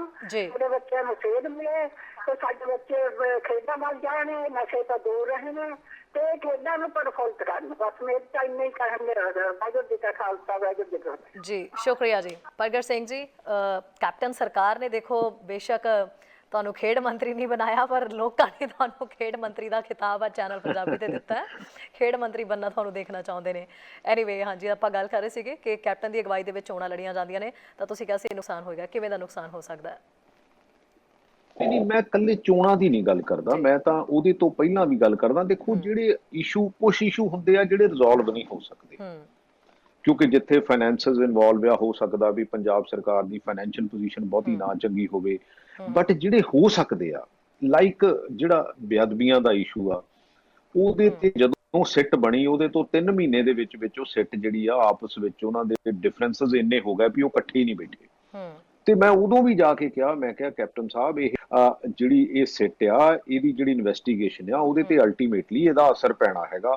ਪਰ ਕਿਸੇ ਨੇ ਉਸ ਗੱਲ ਨੂੰ ਧਿਆਨ ਨਹੀਂ ਦਿੱਤਾ, since he is a home minister also. ਅੱਛਾ, ਅਪਾਰਟ ਫਰੋਮ ਦੈਟ, ਜਿਹੜੇ ਸਾਡੇ ਪਾਵਰ ਪਰਚੇਜ਼ ਐਗਰੀਮੈਂਟਸ ਹੈਗੇ ਆ, ਜਿਹੜੇ ਕਿ ਸਰਦਾਰ ਸੁਖਬੀਰ ਸਿੰਘ ਬਾਦਲ ਨੇ ਕੀਤੇ ਸੀ, ਔਰ ਉਹਨਾਂ ਦੇ ਵਿੱਚ ਇੰਨੇ ਕੁ ਜਿਹੜੀਆਂ ਊਣਤਾਈਆਂ ਹੈਗੀਆਂ, ਇੰਨੇ ਕੁ ਉਹਦੇ ਵਿੱਚ ਪਾਵਰ ਨੂੰ ਮਿਸਯੂਜ਼ ਕੀਤਾ ਗਿਆ, ਔਰ ਉਹ ਵੀ 25 ਸਾਲਾਂ ਲਈ। ਹਜੇ 7 ਸਾਲ ਹੋਏ ਆ, ਔਰ 18 ਸਾਲ ਹੋਰ ਅਸੀਂ ਉਹਨਾਂ ਜਿਹੜੇ ਅੰਡਰ, ਕਿਉਂਕਿ ਸਾਡੀ ਧੌਣ ਇਹੋ ਜਿਹੇ ਥੱਲੇ ਦੇਤੀ ਕਿ ਜਿੱਥੇ ਹੌਲੀ ਹੌਲੀ ਸਾਨੂੰ ਫਾਈਨੈਂਸ਼ੀਅਲੀ ਜਿਹੜਾ ਉਹ ਬਿਲਕੁਲ ਹੀ ਰੋੜ ਕੇ ਰੱਖ ਦਿੱਤਾ, ਔਰ ਇਹਦੇ ਰਿਵਿਊ ਕਰਨ ਦੀ ਜ਼ਰੂਰਤ ਹੈਗੀ ਆ, ਲੇਕਿਨ ਉਹ ਨਹੀਂ ਕੀਤਾ। ਸਾਡੇ 31,000 ਕਰੋੜ ਰੁਪਏ ਦਾ ਘਟਾਲਾ ਹੋਇਆ ਸੀ ਜਿਹੜਾ ਫੂਡ ਸਕੈਮ ਆ, ਉਹਦੇ ਤੇ ਕੁਝ ਵੀ ਐਕਸ਼ਨ ਨਹੀਂ ਕੀਤਾ। ਅੱਛਾ, ਕਰਪਸ਼ਨ ਵਾਲੇ ਇਸ਼ੂ ਹੈਗੇ ਜਿਹੜੇ, ਉਹ ਬੇਸਿਕਲੀ ਉਹ ਬਹੁਤੇ ਜ਼ਿਆਦਾ ਮਤਲਬ ਇੰਨੇ ਕੁ ਹੈਗੇ ਆ ਵੀ ਉਹ ਜੇ ਮੈਂ ਕੱਲੇ ਦੱਸਣ ਲੱਗਾ ਤਾਂ ਬਹੁਤ ਸਮਾਂ ਲੱਗ ਜਾਊਗਾ। ਇਹ ਚੀਜ਼ਾਂ ਸਾਨੂੰ, ਮੈਂ ਕਹਿੰਦਾ ਇਲੈਕਸ਼ਨਾਂ 'ਚ ਹਾਰ ਜਾਈਏ ਜਿੱਤ ਜਾਈਏ, ਬਟ ਜਿਹੜੀ ਗੁੱਡ ਗਵਰਨੈਂਸ ਹੈ, ਗੁੱਡ ਐਡਮਿਨਿਸਟ੍ਰੇਸ਼ਨ ਆ, ਦੇਖੋ ਦੁਨੀਆ ਦੇ ਉੱਤੇ ਹਮੇਸ਼ਾ ਬੈਠੇ ਨਹੀਂ ਰਹਿਣਾ ਹੁੰਦਾ ਜੀ। ਤੁਹਾਡਾ ਪਾਰਟ ਆ, ਤੁਸੀਂ ਉਹ ਪਾਰਟ ਤਾਂ ਪਲੇ ਕਰਕੇ ਜਾਓ ਨਾ। ਤੇ ਜੇ ਪਲੇ ਕਰਕੇ ਨਹੀਂ ਜਾਓਗੇ ਤੇ ਫਿਰ ਅਸੀਂ ਲੋਕਾਂ 'ਚ ਨੈਚੁਰਲੀ ਆ ਉਸ ਚੀਜ਼ ਦਾ ਇਲੈਕਟ ਹੋਣਾ। ਬਟ ਮੈਂ ਇਲੈਕਸ਼ਨ ਨਾਲ ਦੇਖੋ, ਕਾਰਾਂ ਆਉਂਦੀਆਂ ਜਾਂਦੀਆਂ ਰਹਿੰਦੀਆਂ, ਸਰਕਾਰ ਕਿਸੇ ਦੀ ਬਣ ਜਾਵੇ ਕਿਸੇ ਦੀ ਨਾ ਬਣੇ, ਪਰ ਪੰਜਾਬ ਤਾਂ ਜਿੱਤੇ ਨਾ। ਜੇ ਪੰਜਾਬ ਨਹੀਂ ਜਿੱਤੂਗਾ ਤਾਂ ਫਿਰ ਐਂਡ ਆਫ ਦਾ ਡੇ ਅਸੀਂ ਉੱਥੇ ਰਹੇ ਚਾਹੇ ਨਾ ਰਹੇ, ਫਿਰ ਕੀ ਫਾਇਦਾ ਉਹਦਾ। ਠੀਕ ਹੈ ਪ੍ਰਗਟ ਜੀ, ਲੜਾਈ ਦਾ ਮਸਲਾ ਜੇਕਰ ਮੁੱਖ ਮੰਤਰੀ ਚਿਹਰੇ ਦੇ ਚੋਣ ਨਾ ਲੜੀ, ਮੰਨ ਲਓ ਕੈਪਟਨ ਸਾਹਿਬ ਦੇ ਚਿਹਰੇ ਦੇ ਉੱਤੇ ਇਹਨਾਂ ਦੇ ਫੇਸ ਤੇ ਚੋਣ ਨਹੀਂ ਲੜੀ ਜਾਂਦੀ, ਤੇ ਜੇ ਸੀਐਮ ਦਾ ਫੇਸ ਚੇਂਜ ਹੋ ਜਾਂਦਾ ਹੈ ਪਰ ਬੇਅਦਬੀਆਂ ਦਾ ਜਿਹੜਾ ਮੁੱਦਾ ਹੈ ਉਹਦਾ ਕੋਈ ਹੱਲ ਨਾ ਨਿਕਲਿਆ, ਤਾਂ ਫਿਰ ਦੂਜਾ ਕੋਈ ਸੀਐਮ ਦਾ ਚਿਹਰਾ ਵੀ ਚੇਂਜ ਹੋ ਗਿਆ, ਤਾਂ ਤੁਹਾਨੂੰ ਲੱਗਦਾ ਵੀ ਪਾਰਟੀ ਜਿੱਤ ਸਕਦੀ ਹੈ, ਕਾਂਗਰਸ ਜਿੱਤ ਸਕਦੀ ਹੈ? ਨਹੀਂ, ਮੇਰਾ ਖਿਆਲ ਦੇਖੋ ਕਈ ਇਸ਼ੂਜ਼ ਜਿਹੜੇ ਆ ਸੋਲਵ, ਦੇਖੋ ਇਹ ਬੜਾ ਕਲੀਅਰ ਕੱਟ ਹੈ ਵੀ ਕੈਪਟਨ ਅਮਰਿੰਦਰ ਸਿੰਘ ਤੇ ਬਾਦਲ ਪਰਿਵਾਰ ਆਪਸ ਵਿੱਚ ਰਲੇ ਹੋਏ ਆ। ਦੇਰ ਆਰ ਨੰਬਰ ਆਫ ਇੰਸਟੈਂਸਸ ਕਿ ਜਿਹਦੇ 'ਚ ਇਹ ਪਰਸੈਪਸ਼ਨ ਵੀ ਕ੍ਰੀਏਟ ਹੋ ਗਈ, ਪਰਸੈਪਸ਼ਨ ਨਹੀਂ ਐਕਚੁਅਲ ਵੀ ਗੱਲ ਹੈਗੀ ਆ। ਕਿਉਂਕਿ ਅੱਛਾ, ਉਹ ਜਿਹੜੀ ਹੈਗੀ ਆ, ਉਹ ਜਦੋਂ ਜੇ ਕੋਈ ਚਿਹਰਾ ਵੀ ਆਉਂਦਾ ਹੈਗਾ ਤੇ ਉਹ ਜਦੋਂ ਚੇਂਜ ਹੋ ਜਾਂਦੀ ਆ, ਫਿਰ ਬੇਸਿਕਲੀ ਉਸ ਬੰਦੇ ਤੇ ਵੀ ਇਸ ਗੱਲ ਦਾ ਪ੍ਰੈਸ਼ਰ ਹੋਊਗਾ ਕਿ now you have to perform, ਕਿਉਂਕਿ ਇੱਥੇ ਪਰਫਾਰਮੈਂਸ ਦੀ ਹੀ ਕਿਤੇ ਨਾ ਕਿਤੇ ਸੁਣਵਾਈ ਹੁੰਦੀ ਆ ਦੂਸਰੇ ਦੀ। ਕਿਉਂਕਿ ਪੰਜਾਬੀ ਵੋਕਲ ਵੀ ਬਹੁਤ ਹੈ, ਪੰਜਾਬੀ ਅੰਡਰਸਟੈਂਡੇਬਲ ਵੀ ਬਹੁਤ ਹੈ, ਪੰਜਾਬੀ ਹਰ ਗੱਲ ਨੂੰ ਸਮਝਦਾ ਹੈਗਾ ਕਿ ਹਾਂ ਵੀ ਕੌਣ ਕਿੱਥੇ। ਦੇਖੋ ਅੱਜ ਜਿਹੜਾ ਸੋਸ਼ਲ ਮੀਡੀਆ ਦੇ ਉੱਤੇ ਜਾਂ ਇਲੈਕਟ੍ਰੋਨਿਕ ਮੀਡੀਆ ਦੇ ਉੱਤੇ ਬਹੁਤ ਚੀਜ਼ਾਂ ਸਾਹਮਣੇ ਆਉਣ ਲੱਗ ਪਈਆਂ, ਆਲ ਦੋ ਕਈ ਵਾਰੀ ਮਾੜੀਆਂ ਚੀਜ਼ਾਂ ਵੀ ਪ੍ਰਮੋਟ ਹੁੰਦੀਆਂ, ਅਸੀਂ ਮਾੜੀਆਂ ਚੀਜ਼ਾਂ ਵੀ ਪ੍ਰਮੋਟ ਕਰਦੇ ਹਾਂ, ਬਟ ਫਿਰ ਵੀ ਲੋਕਾਂ ਦੇ ਵਿੱਚ ਸਫੀਸ਼ੀਐਂਟ ਇਨਫੋਰਮੇਸ਼ਨ ਜਿਹੜੀ ਉਹ ਚਲੇ ਜਾਂਦੀ ਆ, ਤਾਂ ਕਿ ਲੋਕੀ ਉਹਨੂੰ ਐਨਾਲਾਈਜ਼ ਕਰਕੇ ਤੇ ਉਹਦੇ ਤੇ ਆਪਣਾ ਜਿਹੜਾ ਰਿਜ਼ਲਟ ਦੇ ਸਕਣ, ਆਪਣਾ ਮੈਂਡੇਟ ਦੇ ਸਕਣ। ਸੋ ਦੈਟ ਇਜ਼ ਵਾਟ, ਕਿਉਂਕਿ ਸਾਡੇ ਤਾਂ ਦੇਖੋ ਖੇਡਾਂ ਦੇ ਵਿੱਚ ਤਾਂ ਇਹ ਵੀ ਹੁੰਦਾ ਕਈ ਵਾਰੀ ਲਾਸਟ ਮਿੰਟਾਂ ਦੇ ਵਿੱਚ ਵੀ ਬਹੁਤ ਅਚੰਭੇ ਹੋ ਜਾਂਦੇ, ਇਹੋ ਜਿਹੀ ਕੋਈ ਗੱਲ ਨਹੀਂ ਹੈ, ਲੇਕਿਨ ਨੀਤ ਸਾਫ਼ ਹੋਣੀ ਚਾਹੀਦੀ ਆ ਵੀ ਹਾਂ ਵੀ ਅਸੀਂ ਆਹ ਕਰਨਾ, ਅਸੀਂ ਆਹ ਨਹੀਂ ਕਰਨਾ ਜੀ। ਕਾਲਰ ਜੁੜਨੇ ਨੇ ਨਾਲ ਜੀ। ਸਤਿ ਸ਼੍ਰੀ ਅਕਾਲ ਜੀ। ਸਤਿ ਸ਼੍ਰੀ ਅਕਾਲ। ਹਾਂਜੀ ਸਰ, ਜਲਦੀ ਗੱਲ ਕੰਪਲੀਟ ਕਰ ਲਓ ਜੀ। ਮਿਸਟਰ ਪ੍ਰਗਟ ਸਿੰਘ ਜੀ ਬਿਲਕੁਲ ਜੀ, ਪ੍ਰਗਟ ਜੀ ਤੁਹਾਡੀ ਸੁਣ ਰਹੇ ਨੇ ਆਵਾਜ਼, ਜਲਦੀ ਗੱਲ ਕੰਪਲੀਟ ਕਰ ਦਿਓ ਜੀ ਆਪਣੀ। ਉਹ ਜਲਦੀ ਗੱਲ ਹੈ ਜੀ, ਮੈਂ ਪ੍ਰੋਫੈਸਰ ਬੋਲਦਾ ਕੈਨੇਡਾ ਚੋਂ। ਜੀ ਸਰ। ਜਿਵੇਂ ਇਹਨਾਂ ਦਾ ਅੱਖ ਸਾਫ਼ ਆ, ਜਿਵੇਂ ਸਪੋਰਟਸਮੈਨ ਆ, ਤੇ ਆਪਣਾ ਜਾਰੀ ਰੱਖਣ ਸਾਰਾ ਕੁਝ, ਪੰਜਾਬ ਨੂੰ ਬਚਾਉਣ, ਅਸੀਂ ਇਹਨਾਂ ਦੀ ਪੂਰੀ ਮਦਦ ਕਰਾਂਗੇ ਜੀ। ਠੀਕ ਹੈ ਜੀ, ਚਲਾ ਗਿਆ ਜੀ ਤੁਹਾਡਾ ਥੈਂਕ ਜੀ ਮੇਰਾ ਨਾਮ ਪ੍ਰੋਫੈਸਰ ਬਲਤੇਜ ਸਿੰਘ ਗਿੱਲ। ਜੀ ਪ੍ਰੋਫੈਸਰ ਸਾਹਿਬ ਜੀ ਬਿਲਕੁਲ ਤੁਹਾਡੀ ਆਵਾਜ਼ ਪਹੁੰਚ ਚੁੱਕੀ ਹੈ, ਤੁਹਾਡੀ ਸਪੋਰਟ ਵੀ ਪਹੁੰਚ ਚੁੱਕੀ ਹੈ ਜੀ Thank you. ਪ੍ਰਗਟ ਜੀ ਨੂੰ। Thank you so much thank you sir, thank you sir, we will definitely. ਜੀ ਸਿੱਧੂ ਜੀ ਸਤਿ ਸ਼੍ਰੀ ਅਕਾਲ ਜੀ। ਸਰ ਕੀ ਕਹਿਣਾ ਚਾਹੁੰਦੇ ਹੋ ਜੀ? ਐਨੀਵੇ ਸਿੱਧੂ ਜੀ ਤੁਸੀਂ ਦੁਬਾਰਾ ਆਈ ਥਿੰਕ ਕਾਲ ਕੀਤੀ ਹੈ, ਸੋ ਕੋਸ਼ਿਸ਼ ਕਰੋ ਕਿ ਜੇ ਇੱਕ ਵਾਰੀ ਗੱਲ ਕੰਪਲੀਟ ਹੋ ਗਈ ਤਾਂ ਆਪਾਂ ਦੁਬਾਰਾ ਜਿਹੜਾ ਹੈ ਟਾਈਮ ਨਾ ਜ਼ਿਆਦਾ ਵੇਸਟ ਕਰੀਏ, ਕਿਉਂਕਿ ਬਹੁਤ ਸਾਰੀਆਂ ਆਪਣੇ ਕੋਲ ਗੱਲਾਂ ਪਈਆਂ ਹੋਈਆਂ ਨੇ ਪ੍ਰਗਟ ਜੀ ਨਾਲ ਕਰਨ ਵਾਲੀਆਂ। ਪ੍ਰਗਟ ਸਰ, ਬੇਅਦਬੀ ਦਾ ਇਨਸਾਫ ਜਿਹੜਾ ਸੀ ਮੇਨ ਮੁੱਦਾ ਤਾਂ ਇਹੀ ਹੈ ਜਿਹਦਾ ਸਭ ਤੋਂ ਜ਼ਿਆਦਾ ਇਸ਼ੂ ਬਣਿਆ ਤੇ ਜਿਹਦੇ ਵਿੱਚ ਤੁਸੀਂ ਸਾਰੇ ਜਿਹੜੇ ਇਕੱਠੇ ਹੋਏ ਤੇ ਵਿਰੋਧ ਕੀਤਾ ਆਪਣੀ ਹੀ ਪਾਰਟੀ ਦਾ। ਕਿਉਂ ਲੱਗਦਾ ਹੈ ਕੈਪਟਨ ਸਾਹਿਬ ਜੀ ਨੇ, ਜੇ ਸੀਐਮ ਹੈ, ਇਸ ਮੁੱਦੇ ਤੇ ਕੁਝ ਕਰ ਹੀ ਨਹੀਂ ਰਹੇ, ਹੱਲ ਹੀ ਨਹੀਂ ਕਰ ਰਹੇ, ਤਾਂ ਤੁਹਾਨੂੰ ਕੀ ਲੱਗਦਾ ਉਹ ਕਿਹੜਾ ਕਾਰਨ ਹੈ? ਬਹੁਤ ਹੀ ਘੱਟ ਸ਼ਬਦਾਂ ਦੇ ਵਿੱਚ ਦੱਸ ਦਿਓ ਕਿਉਂ ਬਚਾਉਣਾ ਚਾਹੁੰਦੇ ਨੇ ਉਹ ਬੇਅਦਬੀ ਦੇ ਦੋਸ਼ੀਆਂ ਨੂੰ। ਮੈਂ ਤਾਂ ਤੁਹਾਨੂੰ ਦੱਸਿਆ ਕਿਉਂਕਿ ਜਦੋਂ ਇਕੱਠੇ ਹੋ ਗਏ, ਹਾਂ ਕਿਉਂਕਿ ਅਦਰਵਾਈਜ਼ ਸਾਡੇ ਨਾਲ ਕੁਝ ਹੋਰ ਗੱਲ ਕਰਦੇ ਆ, ਲੇਕਿਨ ਜਿਹੜੀਆਂ ਡਾਇਰੈਕਸ਼ਨਸ ਹੈਗੀਆਂ, ਜਿਹੜੀ ਕਿਉਂਕਿ ਇਨਵੈਸਟੀਗੇਸ਼ਨ ਦੇਖੋ ਦੋ ਤਰ੍ਹਾਂ ਦੇ ਉੱਥੇ ਇਸ਼ੂ ਹੋਏ ਆ। ਇੱਕ ਤਾਂ law and order the issue ਹੋਇਆ, ਇੱਕ ਹੋਇਆ ਜਿਹੜਾ ਬੇਅਦਬੀਆਂ ਵਾਲਾ ਇਸ਼ੂ ਹੈਗਾ। ਬੇਅਦਬੀ ਇਹ ਦੇਖੋ ਜਿਹੜਾ law and order the issue ਆ, ਜਿਹਦੇ ਵਿੱਚ ਖਾਸ ਕਰਕੇ ਜਿਹੜਾ ਕੋਟ ਕਪੂਰਾ ਤੇ ਹੁਣ ਆ ਜਿਹੜਾ ਡਿਸੀਜਨ ਆਇਆ, ਇਹ ਬੇਸਿਕਲੀ 307 ਦਾ ਪਰਚਾ ਆ, ਜਿਹਦੇ ਵਿੱਚ ਦੋ ਧਿਰਾਂ ਦੇ ਵਿੱਚ ਲੜਾਈ ਹੋਈ। ਦੇਖੋ ਪਹਿਲਾਂ ਤਾਂ ਸਰਦਾਰ ਸੁਖਬੀਰ ਸਿੰਘ ਬਾਦਲ ਨੇ ਜਿਹੜਾ ਉਹ ਪਰਚਾ ਦਰਜ ਕਰਵਾਇਆ, ਉਹਦੇ ਵਿੱਚ ਬੇਸਿਕਲੀ ਇਹਨਾਂ ਨੇ ਅਣਪਛਾਤੇ ਬੰਦਿਆਂ ਤੇ ਪਰਚਾ ਦਰਜ ਕਰਵਾਤਾ। ਕਦੀ ਅਣਪਛਾਤੇ ਬੰਦਿਆਂ ਤੇ ਵੀ ਕਦੀ ਇਦਾਂ ਦੀ ਲੜਾਈ ਹੁੰਦੀ ਆ ਜਾਂ ਇਦਾਂ ਦੀ ਕਨਫਲਿਕਟ ਹੁੰਦਾ ਹੈਗਾ, ਔਰ ਉਹਦਾ ਬੇਸਿਕਲੀ ਦੇਖੋ ਉਹ ਵੀ ਇਹਨੂੰ ਕਵਰ ਅਪ ਕਰਦੇ ਰਹੇ, ਔਰ ਉਹਦਾ ਨੁਕਸਾਨ ਵੀ ਇਹ ਹੋਇਆ ਵੀ ਅਲਟੀਮੇਟਲੀ ਉਹਨਾਂ ਨੂੰ ਇਸ ਗੱਲ ਦਾ ਬਹੁਤ ਲੇਟ ਅਹਿਸਾਸ ਹੋਇਆ ਵੀ ਅਸੀਂ ਬਹੁਤ ਵੱਡੀ ਗਲਤੀ ਕਰ ਬੈਠੇ। ਅੱਛਾ, ਲੇਕਿਨ ਉਹ ਸਾਡੇ ਕੋਲ ਜਦੋਂ ਸਾਡੀ ਸਰਕਾਰ ਆਈ, ਅਸੀਂ ਬਕਾਇਦਾ ਤੌਰ ਤੇ, ਕਿਉਂਕਿ ਦੇਖੋ ਮੈਂ ਪੁਲਿਸ ਡਿਪਾਰਟਮੈਂਟ ਦੇ ਵਿੱਚ ਵੀ ਕਾਫੀ ਸਮਾਂ ਨੌਕਰੀ ਕੀਤੀ ਆ, ਇਸ ਗੱਲ ਦੀ ਸਮਝ ਵੀ ਰੱਖਦਾ ਕਿ ਹਾਂ ਵੀ ਕਿੱਥੇ ਕੀ ਹੋਣਾ, ਕਿੱਥੇ ਕੀ ਹੋਣਾ। ਲੇਕਿਨ ਅਨਫੋਰਚੂਨੇਟਲੀ ਜਿਹੜੀ ਉਹ ਸਿੱਟ ਸੀਗੀ, ਉਹ ਸਿੱਟ ਦੇ ਬੇਸਿਕਲੀ ਜਿਹੜੇ ਮੈਂਬਰ ਸੀਗੇ ਬੇਸਿਕਲੀ ਉਹ ਇਕੱਠੇ ਹੀ ਨਹੀਂ ਹੋਏ। ਡਿਫਰੈਂਸ ਆਫ ਓਪੀਨੀਅਨ ਦਾ ਸਿੱਟ ਦੇ ਵਿੱਚ ਜਾਂ ਕਿਤੇ ਵੀ ਕਿਸੇ ਕਮੇਟੀ ਦੇ ਵਿੱਚ ਹੋਣਾ ਇੱਕ ਸੁਭਾਵਿਕ ਗੱਲ ਹੈ, but at the same time ਉਹਦਾ ਕੰਕਲੂਜਨ ਤਾਂ ਜਿਹੜਾ ਇਕੱਠੇ ਹੋ ਕੇ ਨਿਕਲਣ ਦੀ ਜ਼ਰੂਰਤ ਹੁੰਦੀ ਹੈ ਨਾ, ਤਾਂ ਕਿ ਇੱਕ ਲੱਗੇ ਤਾਂ ਸਹੀ ਜਾ ਕੇ ਕੋਰਟ ਨੂੰ। ਕੋਰਟ ਵੀ ਬੇਸਿਕਲੀ ਐਕਸਟਰਾ ਮਾਈਲ ਗਈ ਹੈਗੀ ਆ, ਜਿਹੜੀ ਪ੍ਰੇਅਰ ਕਿਸੇ ਨੇ ਮੰਗੀ ਵੀ ਨਹੀਂ ਸੀ, ਕੋਰਟ ਨੇ ਉੱਥੋਂ ਤੱਕ ਵੀ ਈਵਨ ਕਿ ਉਹਨੂੰ ਟਰਾਇਲ ਕੋਰਟ ਵਾਂਗੂ ਹੀ ਡੀਲ ਕਰਕੇ ਤਾਂ ਉਹਦੇ ਤੇ ਜੱਜਮੈਂਟ ਦੇਤੀ, ਜਦ ਕਿ ਟਰਾਇਲ ਕੋਰਟ ਤਾਂ ਬੇਸਿਕਲੀ ਥੱਲੇ ਫਰੀਦਕੋਟ ਹੋਣੀ ਚਾਹੀਦੀ ਸੀਗੀ। ਲੇਕਿਨ ਇਹ ਠੀਕ ਆ, ਸਾਡੇ ਜੁਡੀਸ਼ੀਅਲ ਸਿਸਟਮ ਤੇ ਵੀ ਅੱਜ ਦੀ ਤਰੀਕ ਦੇ ਵਿੱਚ ਉਂਗਲੀਆਂ ਚੱਕ ਹੁੰਦੀਆਂ ਹੈਗੀਆਂ, ਇਹਨਾਂ ਚੀਜ਼ਾਂ ਕਰਕੇ ਚੱਕ ਹੁੰਦੀਆਂ, ਕਿਉਂਕਿ ਜਦੋਂ ਤੁਸੀਂ ਉਹ ਚੀਜ਼ਾਂ ਵੀ ਕਰ ਦਿੰਦੇ ਆ ਜਿਹੜਾ ਕਿ ਕੋਰਟ ਨੇ ਕਿਸੇ ਨੇ ਉਹਦੇ ਲਈ ਪ੍ਰੇਅਰ ਨਾ ਕੀਤੀ ਹੋਵੇ। ਸੋ ਲੇਕਿਨ ਉਹ ਇੱਕ ਡਿਫਰੈਂਟ ਆਸਪੈਕਟ ਹੈਗਾ, but at the same time ਸਾਨੂੰ ਤਾਂ ਉਹਦੇ ਤੇ ਸਿੰਸੀਅਰ ਹੋਣ ਦੀ ਜ਼ਰੂਰਤ ਸੀ, ਸਾਨੂੰ ਤਾਂ ਉਹਦੇ ਤੇ ਦ੍ਰਿੜਤਾ ਰੱਖਣ ਦੀ ਜ਼ਰੂਰਤ ਸੀ। ਲੇਕਿਨ ਅਜੇ ਵੀ ਦੇਖੋ ਜਿਹੜੇ ਬਾਕੀ ਬੇਅਦਬੀ ਦੇ ਇਸ਼ੂ ਆ, ਜਿਹਦੇ ਵਿੱਚ ਕੁਝ ਹੁਣ ਗ੍ਰਿਫਤਾਰੀਆਂ ਵੀ ਹੋਈਆਂ ਹੈਗੀਆਂ, ਤੇ ਜੇ ਹੁਣ ਹੋ ਸਕਦੀਆਂ ਇੰਨੇ ਉਹਦੇ ਸਮੇਂ ਬਾਅਦ, ਤੇ ਪਹਿਲਾਂ ਕਿਉਂ ਨਹੀਂ? ਪਹਿਲਾਂ ਕਿਉਂ ਆਪਾਂ ਇਸ ਗੱਲ ਨੂੰ ਲਿੰਗਰ ਆਨ? ਕਿਉਂਕਿ ਦੇਖੋ ਅਲਟੀਮੇਟਲੀ ਸਿਸਟਮ ਦੇ ਵਿੱਚ ਜੇ ਵਿਸ਼ਵਾਸ, ਮੈਂ ਕਹਿੰਦਾ ਸਿਸਟਮ ਦੀ ਗੱਲ ਕਰੀਏ, ਉਹ ਸਿਸਟਮ ਮੇਰੇ ਤੇ ਵੀ ਲਾਗੂ ਹੋਵੇ, ਉਹ ਚੀਫ ਮਿਨਿਸਟਰ ਤੇ ਵੀ ਲਾਗੂ ਹੋਵੇ, ਉਹ ਇੱਕ ਆਮ ਜਿਹੜਾ ਸਿਟੀਜ਼ਨ ਆ ਉਹਦੇ ਤੇ ਵੀ ਲਾਗੂ ਹੋਵੇ। ਤੇ ਜਦੋਂ ਅਸੀਂ ਇਦਾਂ ਦੀ ਮਾਨਸਿਕਤਾ ਨਹੀਂ ਰੱਖਦੇ, ਤੇ ਫਿਰ ਉਹ ਬਾਇਸਡ ਓਪੀਨੀਅਨ ਜਿਹੜੀ ਆ ਕਿਤੇ ਨਾ ਕਿਤੇ ਜਿਹੜੀ ਉਹ ਚੱਲਦੀ ਰਹਿੰਦੀ ਹੈ। ਬਿਲਕੁਲ ਜੀ। ਸਤਿ ਸ਼੍ਰੀ ਜੀ, ਠੀਕ ਹੈ ਜੀ, ਆਵਾਜ਼ ਨਹੀਂ ਪਹੁੰਚ ਰਹੀ। ਪ੍ਰਗਟ ਸਿੰਘ ਜੀ, ਅਸੀਂ ਬੇਸ਼ੱਕ ਗੱਲ ਕਰ ਰਹੇ ਸੀ, ਹੁਣ ਮੁੱਦਾ ਤਾਂ ਇਹ ਹੈ ਵੀ ਬੇਅਦਬੀ ਦੇ ਮੁੱਦੇ ਦੇ ਉੱਤੇ ਤੱਕ ਪਹਿਲਾਂ ਤੋਂ ਹੀ ਨਹੀਂ ਕੁਝ ਕੀਤਾ ਗਿਆ, ਤੇ ਕਾਫੀ ਲੰਬੇ ਸਮੇਂ ਤੋਂ ਸ਼ਾਇਦ ਇਹਨੂੰ ਮੁੱਦੇ ਨੂੰ ਇਸੇ ਲਈ ਬਚਾਇਆ ਜਾ ਰਿਹਾ, ਹਰ ਵਾਰੀ ਇਹਨੂੰ ਬਚਾ ਕੇ ਰੱਖਿਆ ਜਾਂਦਾ ਕਿ ਇਲੈਕਸ਼ਨ ਦੇ ਵਿੱਚ ਇਸ ਮੁੱਦੇ ਦਾ ਹੀ ਇਸਤੇਮਾਲ ਜਿਹੜਾ ਸਰਕਾਰਾਂ ਨੇ ਕਰਨਾ ਹੈ। ਪਾਣੀ ਦੇ ਵਿੱਚ ਵਧਾਣੀ ਕੈਪਟਨ ਸਾਹਿਬ ਨੇ ਪਾਈ ਹੋਈ ਹੈ। ਸੁਨੀਲ ਜਾਖੜ ਕਹਿੰਦੇ ਨੇ ਕਿ ਚਾਹੇ ਤੁਸੀਂ ਹੋ ਜਾਂ ਨਵਜੋਤ ਸਿੰਘ ਸਿੱਧੂ ਨੇ, ਕਹਿੰਦੇ ਪ੍ਰਗਟ ਸਿੰਘ ਹੋਰੀ ਜਿਹੜੇ ਨੇ ਸਿਆਸਤ ਕਰ ਰਹੇ ਨੇ, ਇੱਥੇ ਮੌਕਾ ਸੀਗਾ ਲੋਕਾਂ ਦੇ ਨਾਲ ਖੜਨ ਦਾ, ਕਰੋਨਾ ਦਾ ਚਾਹੇ ਕ੍ਰਾਈਸਿਸ ਹੈ, ਜਿਸ ਤਰੀਕੇ ਨਾਲ ਲੋਕ ਪਰੇਸ਼ਾਨ ਹੋ ਰਹੇ ਨੇ, ਕਹਿੰਦੇ ਮੌਕਾ ਸੀ ਲੋਕਾਂ ਦੇ ਨਾਲ ਖੜਨ ਦਾ, ਤੇ ਇਹਨਾਂ ਨੇ ਆਪਣਾ ਹੀ ਜਿਹੜਾ ਵਿੱਚ ਮੁੱਦਾ ਫਸਾ ਲਿਆ ਤੇ ਆਪਸੀ ਜਿਹੜੀ ਜੰਗ ਦੇ ਵਿੱਚ ਉਲਝ ਚੁੱਕੇ ਨੇ। ਇਹ ਸੁਨੀਲ ਜਾਖੜ ਨੇ ਜਿਹੜੇ ਨੇ ਇਲਜ਼ਾਮ ਲਗਾਏ ਨੇ। ਜੀ ਸਤਿ ਸ਼੍ਰੀ ਅਕਾਲ ਜੀ। ਸਤਿ ਸ਼੍ਰੀ ਅਕਾਲ ਜੀ। ਹਾਂਜੀ ਸਰ, ਸਤਿ ਸ਼੍ਰੀ ਅਕਾਲ ਜੀ। ਰਿਗਾਰਡਿੰਗ ਪ੍ਰਗਟ ਸਿੰਘ ਜੀ ਤੇ ਸਿੱਧੂ ਸਾਹਿਬ ਦੇ ਲਈ ਕੁਐਸਚਨ ਹੈ ਮੇਰਾ, ਕਿਉਂਕਿ ਮੈਂ ਦੋਨੋਂ ਜਾਣਦਾ।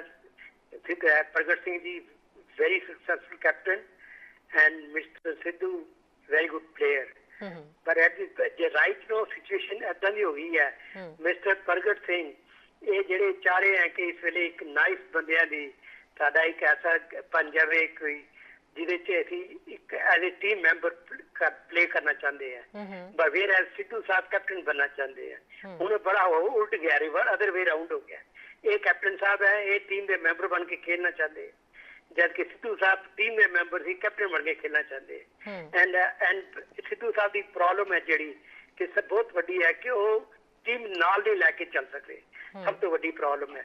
ਐਂਡ ਰੀਅਲੀ ਆਈ ਐਪਰੀਸ਼ੀਏਟ ਕਿ ਮਿਸਟਰ ਪ੍ਰਗਟ ਸਿੰਘ ਵਰਗੇ ਬੰਦੇ, ਜੇ ਅਗਰ ਪੰਜਾਬ ਦੇ ਵਿੱਚ 10 ਬੰਦੇ ਵੀ ਹੋਣ ਤੇ ਪੰਜਾਬ ਉੱਥੇ ਜਾ ਸਕਦਾ ਜਿੱਥੇ ਅਸੀਂ ਐਕਸਪੈਕਟ ਕਰਦੇ ਸੀ 1947 ਤੋਂ ਬਾਅਦ ਸੀ ਜੋ whatever the Punjab was. So I expect and I pray to Almighty ਕਿ ਪ੍ਰਗਟ ਸਿੰਘ ਵਰਗੇ 11 ਬੰਦੇ ਟੀਮ ਹੋ ਜਾਵੇ ਤੇ ਪੰਜਾਬ 47 ਤੋਂ ਉੱਪਰ ਵੀ ਨਿਕਲ ਜਾਏਗਾ।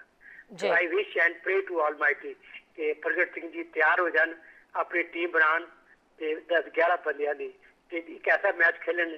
ਇਹ ਕਿਉਂਕਿ ਕੈਪਟਨ ਵੀ ਹੈਗੇ ਹੈ ਐਂਡ ਵੈਰੀ ਸਕਸੈਸਫੁਲ ਕੈਪਟਨ ਹੈ ਜੀ, ਕਿ ਮੇਰੇ ਆਈਡਲ ਹੈਗੇ, so you can say that. But at the same time Sidhu ਸਾਹਿਬ ਤਾਂ ਮੈਂਬਰ ਬਣ ਸਕਦੇ ਹੈ ਜੇ ਕੈਪਟਨ ਦਾ ਇੱਛਾ ਨਾ ਕਰਨ ਤਾਂ ਜੀ। ਬਿਲਕੁਲ, this is my submission, this is my ਪ੍ਰਗਟ ਸਿੰਘ ਜੀ ਵਾਸਤੇ ਗੁੱਡ ਵਿਸ਼ੇਸ ਵੀ ਹੈਗੀਆਂ ਜੀ ਸਰ। ਆਈ ਵਿਸ਼ ਕਿ ਇਹਨਾਂ ਸਭ ਨੂੰ ਸਮਝ ਆ ਜਾਏ ਇਹਨਾਂ ਬਾਰੇ ਕਿ ਇੱਕ ਬੰਦਾ ਕੀ ਹੈਗਾ, ਕੀ ਕਰ ਰਿਹਾ ਹੈ ਜੀ। ਵਿਸ਼ ਪੰਜਾਬ ਸਾਡਾ ਬਹੁਤ ਅੱਗੇ ਜਾ ਸਕਦਾ ਹੈ। ਬਿਲਕੁਲ ਜੀ, ਅਦਰਵਾਈਜ਼ ਗੁਰੂ ਰੱਖਾ ਜੀ sir. Thank you so much sir ਗੱਲ ਕਰਨ ਦੇ ਲਈ। ਬਿਲਕੁਲ ਇੱਕ ਹੋਰ ਕਾਲਰ ਸਰ ਆਪਣੇ ਨਾਲ ਜੁੜੇ ਨੇ ਜੀ। ਸੋਤਾ ਜੀ, ਸਤਿ ਸ਼੍ਰੀ ਅਕਾਲ ਜੀ।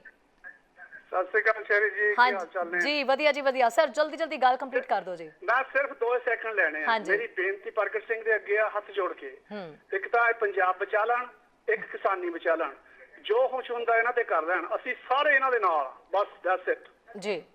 ਬਿਲਕੁਲ, ਥੈਂਕ ਯੂ ਜੀ। ਪ੍ਰਗਟ ਸਿੰਘ ਜੀ, ਜਿੰਨੀ ਤੁਹਾਨੂੰ ਸਪੋਰਟ ਲੋਕਾਂ ਦੇ ਵੱਲੋਂ ਦਿੱਤੀ ਜਾ ਰਹੀ ਹੈ, ਔਰ ਇਸ ਤੋਂ ਪਹਿਲਾਂ ਜਿਹੜੇ ਇੱਕ ਕਾਲਰ ਸੀ, ਵਾਕਈ ਉਹਨਾਂ ਦੀ ਗੱਲ ਦੇ ਵਿੱਚੋਂ ਮੈਂ, ਹਾਲਾਂਕਿ ਸਵਾਲ ਮੈਂ ਕੁਝ ਹੋਰ ਤੁਹਾਨੂੰ ਕੀਤਾ ਸੀ, ਉੱਤੇ ਮੈਂ ਜਵਾਬ ਬਾਅਦ ਚ ਲਾਂਗੀ।